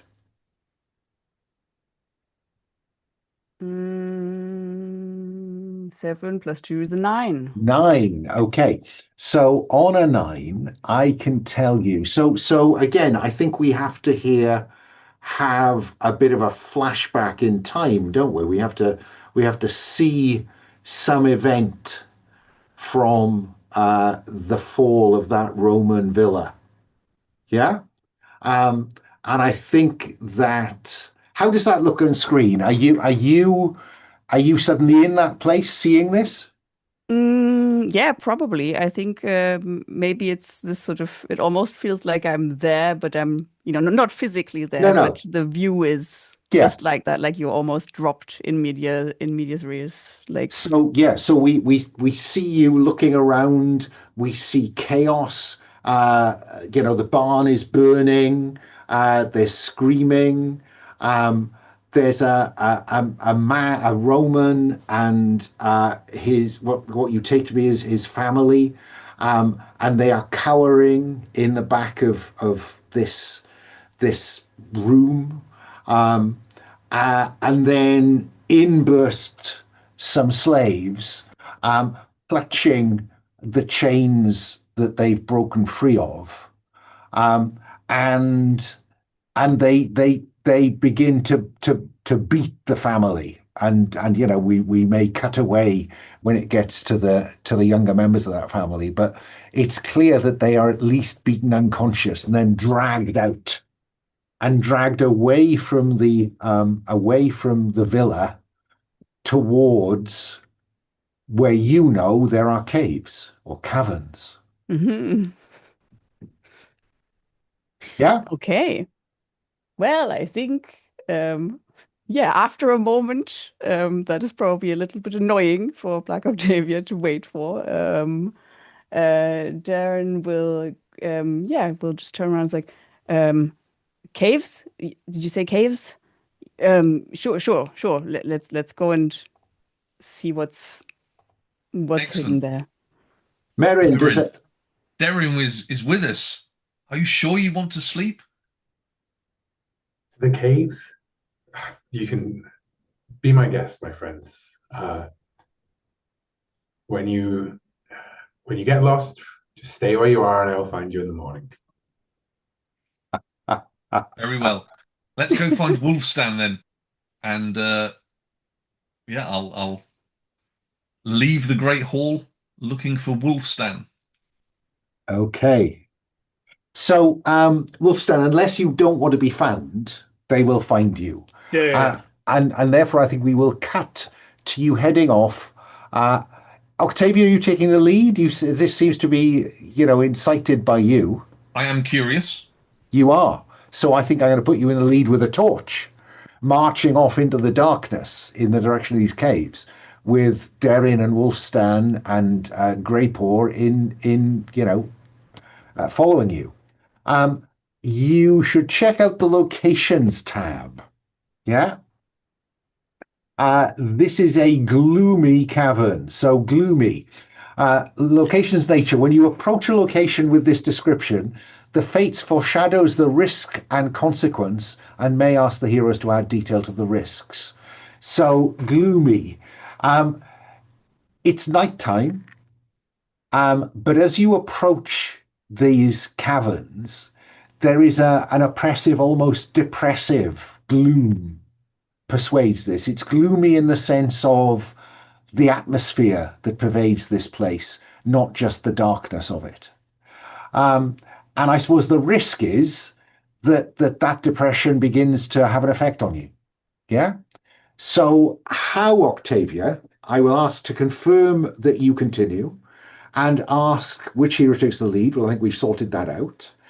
If you continue to take the lead, say what you do to manage the risk and avoid any consequences that stand between you and the heart of the location. How do you combat this oppressive gloom? I draw my lute Ah, and play a merry tune and sing a tale of the the Roman is it a is that lord? not quite a gloomy tale? Um, but his children were saved. Oh, were they? They Right. were. Okay. They His were. children were saved. Okay. Okay. Then I think that's about the subtlety of your tale. So would you roll plus subtlety, please?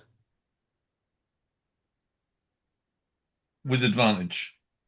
Why with advantage? Uh, Oh, because of the stuff you know about the People and history. places. Yeah. Fine. Sorry. Yeah. Why is there no +2? It goes +1, +3, +5. What a weird thing. And I needed it. 8. 8. 7 plus. You manage the risk and avoid any consequences for yourself and any others with you. 7 to 9. The fate picks 1. Mark 1 harm. Respite is temporary. There's some other complication or cost of success. I'm going to apply 1 harm to all 3 of you. You are all wearied by this gloom, but not disadvantaged by it. And this gets you kind of to the threshold of the caverns.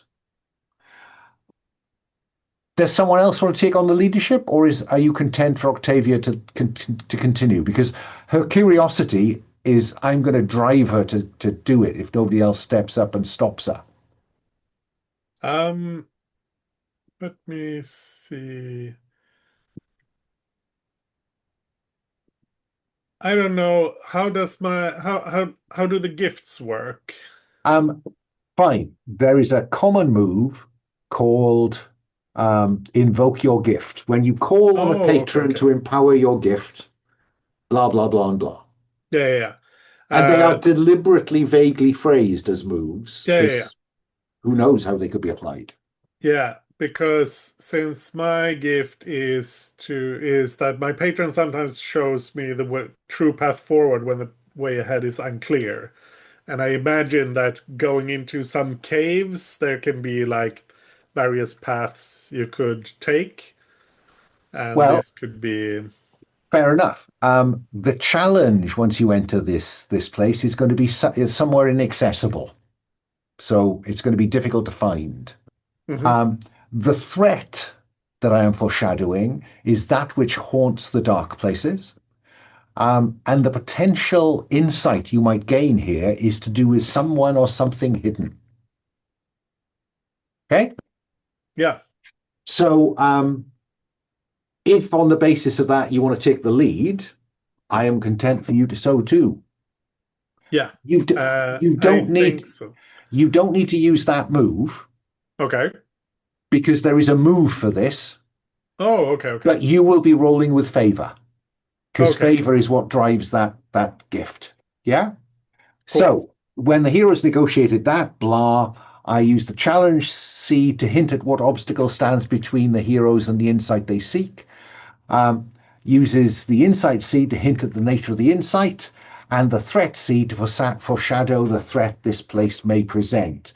And I guess as you cross the threshold into these caves, this network of caverns, Wulfstan, have you taken Octavia's torch, or have you left Octavia behind you with the torch? I think no, she can carry the torch. I don't want the torch like ahead of me, blinding me. I want to Okay, see as well as I can. okay, okay. Plus, I Um, want to like have easy access to my spear without needing to drop a torch or something. Because exactly who so. knows Exactly so. what's in here. So, then let's have you roll with favor. So my favor is right now a 1. 2d6 plus 1 then. Yeah. Well, 4 is good, right? Low is good. No? Okay, so 7 to 9, no. 10 plus, no. 6 minus. The threat surprises and disadvantages you before you can overcome the obstacle the fates has foreshadowed. So what I'm seeing you is the three of you moving in single file through these branching caverns and passageways. Um, and I will roll a dice, odd the front, even the back. The front. What do you do when a shadowed figure leaps out to you, Wulfstan, and surprises you because you weren't expecting it? Yeah. Well, like I said, I have my spear. I'm gonna stab it. And you're going to be at disadvantage for that as well, I guess, because it's pretty cramped quarters in here. Any So, way I can help with that? well, there are. If you check out the common moves, it says improving outcomes. Seek an intervention before you roll, when all seems lost after you roll, or help another hero after you roll. So, yeah, I think it depends on So what my Wolfston. my What, question is because of the whole um facing the yeah, challenge of being and surprised, yeah, and if rolling with this had advantage. if I'd got even and this was at the back of the three of you, Okay. this would apply to you, not him. So I wouldn't notice that something is approaching from the front. No, Okay, no. fine. I I Um, might tried. also remind the GM that it was a roll with favour. it was. It's one of the few Yeah, things yeah, yeah. you can't assist favour. Oh, that's true. Yeah. Okay. I think you were wondering whether this entirely different move might apply here. Yes. Yeah. But that's all good. So, yeah, on a oh dear me, right, on a 6 minus. I've lost track now. Yeah, that was my role for my A for massive the. pot of money falls, and we're all rich. Mm. No? I'm sure you said it. I rolled it for leading us through the caverns. Yes, yes, yes, Shadowy yes, figure. yes, yes, yes, yes, yes. Locations. Shadowy figure lurches out of there. The threat surprises you and disadvantages you before you can overcome the obstacle that fate has foreshadowed. Even if you humble the threat, you must still face a challenge before any insight becomes clear. Fine, I'm back on it. So, in this Wait, gloomy... maybe. Oh, because I'm reading my move here now. well, the move we're using is the location move. Yeah, yeah, yeah. Yeah, Yeah, so I it's was looking your at my response. own Yeah, move, yeah. but I don't think that's going to apply. But I have the only fools rush in, but I don't think I have time to. No, Um, the surprise yeah, yeah. puts that out of the way. So, Cool. so I am going to define this as an angry spirit,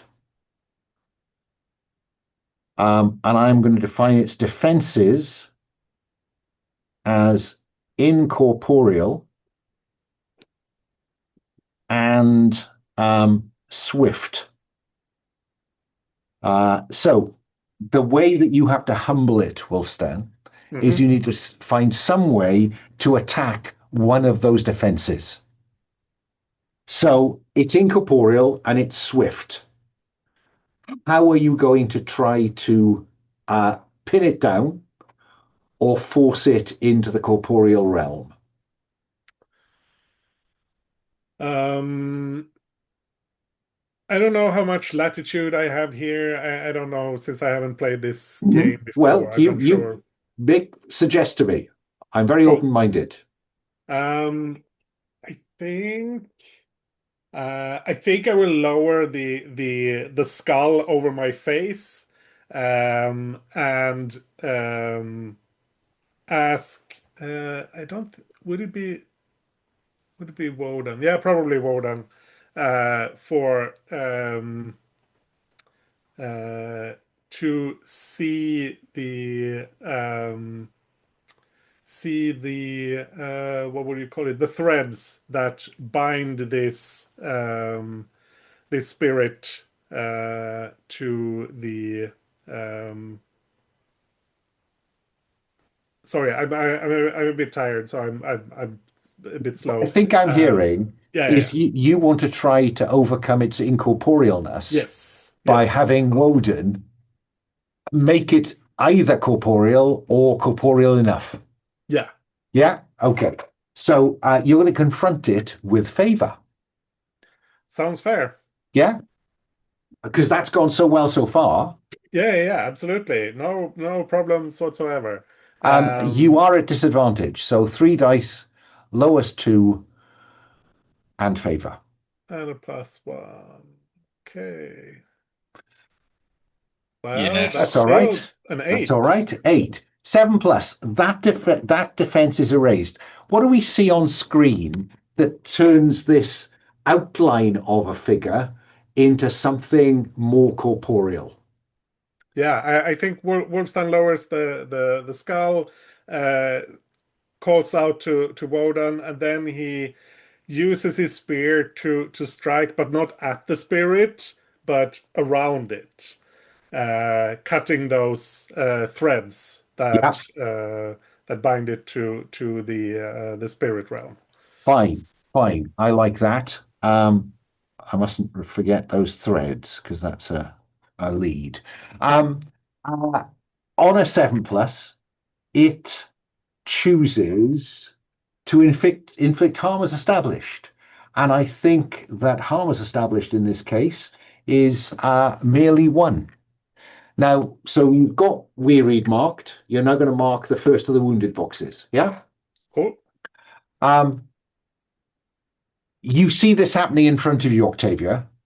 This shadow appeared out of nowhere in your torchlight, but now appears to be more three-dimensional. What do you do, Octavia? What have we got left on it then? You've got swift. Just swift. Okay. Yeah, favors worked well for Wulfstan. So, I mean, mine is sight, my gift. So I'm going to call on the Christ God to allow me to predict where it's going to be. So it doesn't matter how quick it is, I'm You'll there know where it first. is. Fine. So let's have your roll plus favor then to confront them with favor. Confront it with favor.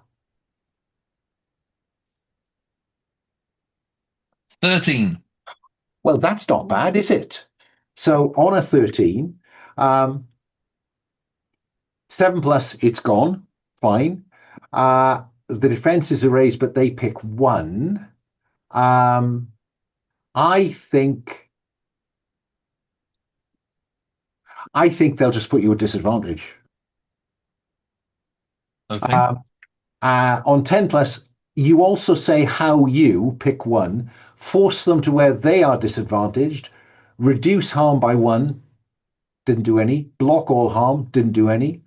Immediately try to humble them if they are defenseless. They are now defenseless, but you are Okay. disadvantaged. Um, Or impress your patron enough to gain one favor. Impress a mortal NPC, there's none present. So it boils down to humble them, force disadvantage to cancel yours, or gain favor.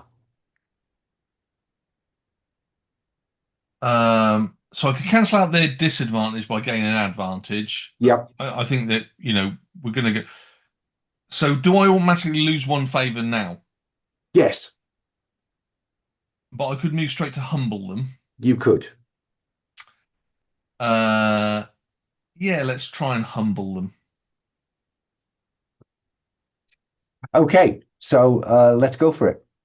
It's a disadvantage. It is. And how do you seek to humble them?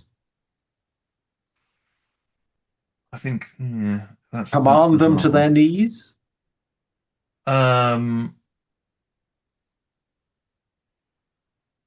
No, I think it's sort of explaining that we're not here.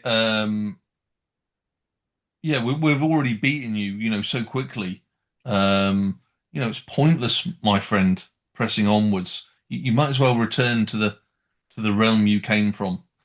I think that's about subtlety to me. That's coming up with a solid argument. So roll disadvantage, Disadvantage. but with subtle. I'm going to press the disadvantage button. I must try to work out how that works. Doesn't matter anyway. It's all the same. 6. 6, 7, 8. Oh, damn. 8. So on an 8,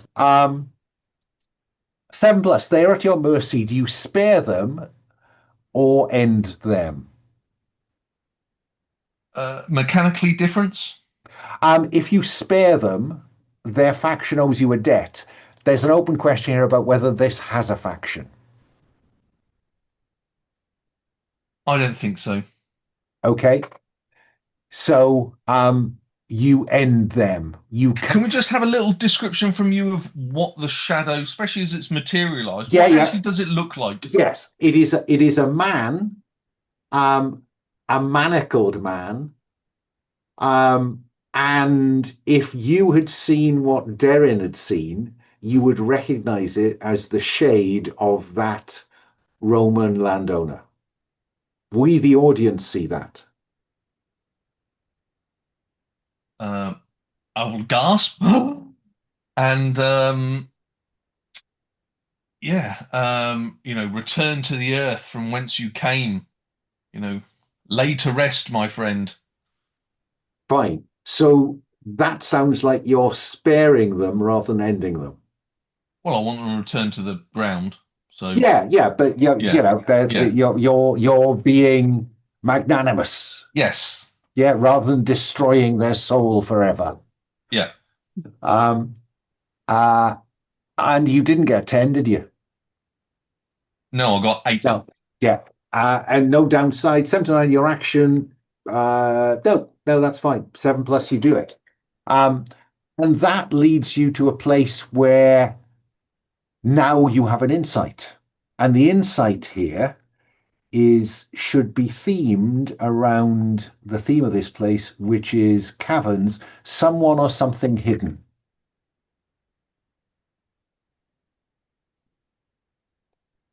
Ooh. Caverns team, what do we think? Something hidden. I mean, we could be quite, is this where the slaves hid the body of their master? Or where they shackled him to die a slow death? Or does somebody think of anything bigger? I don't. I mean, if could it be that we find the shackles? Because the shade was shackled, he returns to the earth, maybe the shackles remain as like corporeal when the shade leaves. If only I rolled 10+, there'd have been a good that would have been a good You bonus. could literally have them. They would have purpose. Yeah, no, but I like that, Wulfstan. So yeah. What about shackles? Shackles remain. Shackles. All that remains in Shackles this are hidden all place. that remains. Yeah. Shackles are all that remain. Does that seem? Yeah. Okay. I love the idea that Greypaw comes walking out with a bone in his. Now I'm going to cut to the following morning, unless we cut back to Merryn and he tells me what he's been doing in the night. I think Merryn would have gone to speak to the champion. Fair enough. Let's have that conversation then. Remind myself the character of that. Oh, disloyal champion. Disloyal champion. Yeah. So I think that's a she. Is that a he him? That's it. He him. Yeah. Yeah. Merryn will seek out Ragthrif. So there was that little conversation between the three of them, and then Bargitha retires to her kind of separate sleeping chamber. Hrothdred curls up close to the fire near the top table, and Ragthrith is preparing to retire when you approach him. These are dark times. What befalls your village? If I knew the answer to that, I'd kill it. We must seek it out. We'll kill it together. If I was thinking about what had changed, it's you.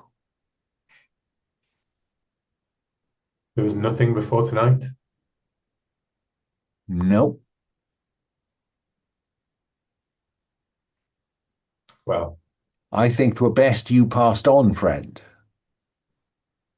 perhaps Ragthrith, yes? Yes. You're clearly in command of this village and its warriors. But some things cannot be fought with blades. Everything can be fought with a blade. And he eyes the axe that's hanging by the hall doorway. I once thought so too. But me and my friends are sworn to fight this darkness. If you know anything, then trust that I swear to my God, I know he may not be yours, that we will banish it.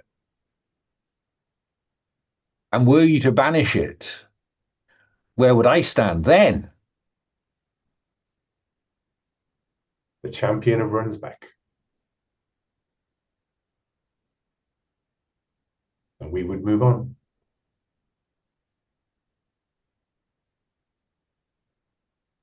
So I am the champion of Rhunsbeck who relied on strangers. You are the champion. What does that do for my standing? You may take all glory, I do not fight for that. Neither do my companions.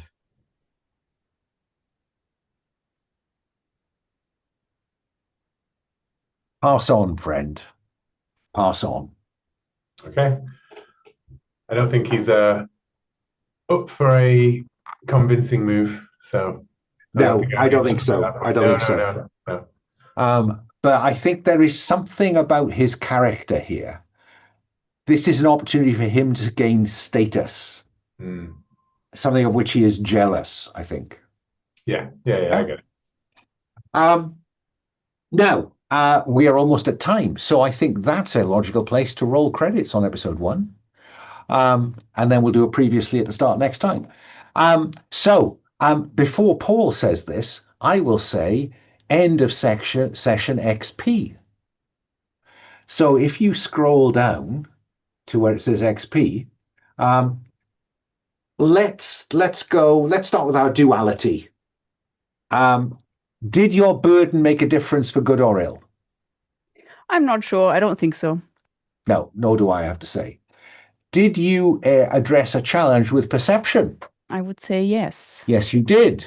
Give yourself an XP. Let's go to our Sword of God. Did your burden make a difference for good or ill? No, not really. No, no zealotry on the table yet. Did you address a challenge with self-sacrifice? I think I attempted to. Go on.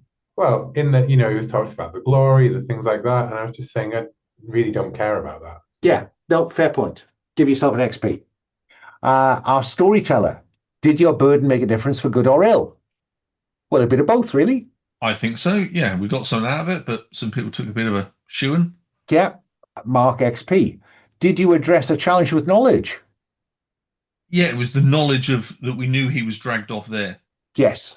So you have 2 XP for that one. So that's you off to a runner. Did our hunter's burden make a difference for good or ill? No. Aloofness. I mean, you didn't trigger the express your burden move, but was there not something about putting the mask on? Oh, yeah, maybe. Like could read that as staying aloof from the spirit, maybe. I don't know. Yeah, I'll give you the benefit of the doubt on that one. Did you address a challenge with cunning? I think so. Trying to figure out the lady, her reactions. Yeah, yeah. I mean, I'd also given you one. I think that was quite an interesting way to come at incorporeal. Cunning plan. Call on God. End of session XP is done. A quick stars and wishes. Stop.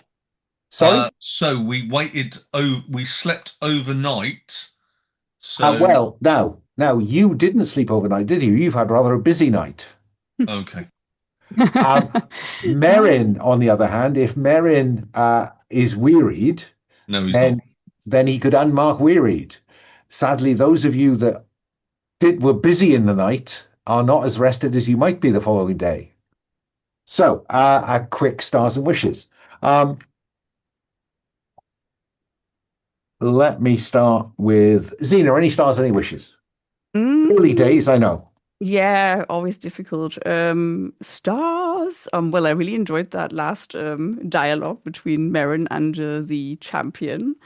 And also Black Octavia's curiosity and going like, but the caverns are so gloomy, it doesn't matter. Yeah. I agree, I loved the image of the mask, wearing the mask and then cutting around the spirit rather than going at it directly. So those, I guess, are my stars. Wishes, I don't know. Just personally, I feel like maybe I shouldn't have taken the move that I did because I feel my character is a little bit limited. But I'm sure, well, I guess the wish is more thinking about Well, look, I how mean, to use this better. I would say this to anybody: if your choice of move feels not, that it's not working for you, then pick a different one. You know, once we get to the end of session two, then I'm going to treat it as fairly fixed. But Yeah. I have no problem with just, tweaking the character to kind of match your sense of what you want from the character. Uh, Well, thanks for that. I guess I'll have a look if that makes sense for me. And then yeah. yeah, but otherwise, no, just uh like last time also just wishing to wrap my head around the game again a bit better. So I'm not forever just going, huh, I don't know. That's all.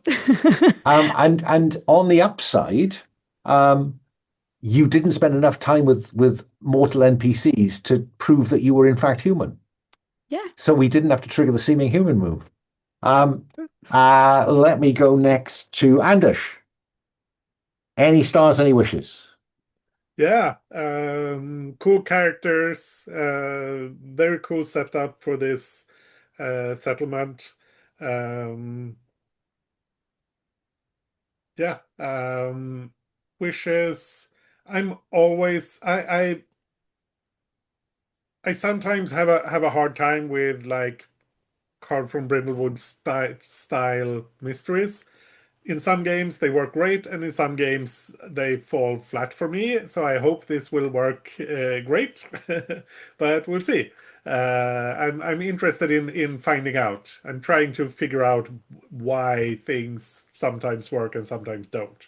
But I'm enjoying everything else about the game. So even if that part turns out to be not the best for me, I think I will have a good time anyway. So, Hope so. Hope yeah. so. Paul, any stars, any wishes? Uh, Good characters, really like them. Strong out the gate, always good to see. Um, yeah, I'd like to see the Sword of God wield a sword rather than stay in the hall. Weak. Uh, Only one I've got for you, Alan. Is it possible to get ethnicity in the settlement tab? Just, Yeah, I find it sometimes confusing, and I have played it quite a lot. yeah, Of I know it's in Bernicia, yeah, but but then I don't know whether I should be using Saxon names or yeah, Brittonic names. Yeah, easy very, V lookup, H lookup, whatever. I'm yeah, sure you can achieve exactly, it. exactly. Yeah, Yeah. in the same way that it works on the setting tab where you select the pagan Southern Hills or Mm. Saxon Bernicia. Yes, yeah, yeah, Um, no brainer. Really, good, strong first session. I think the expanded settings tab, there's lots of good stuff in there. I like it. There's lots and lots of info on characters. So nice to see. Added a lot to the backstory. I understand who all these Madog, Elfin, Runa people are. So yeah, nice. Yeah, it will be interesting to see whether anyone chooses to trigger an entanglement, which might give an opportunity to bring them on screen. Anyway, Looks fingers crossed. And finally, Will, any stars, any wishes? Yeah, I enjoyed the characters. I like the dualities. You know, whatever the half is, right?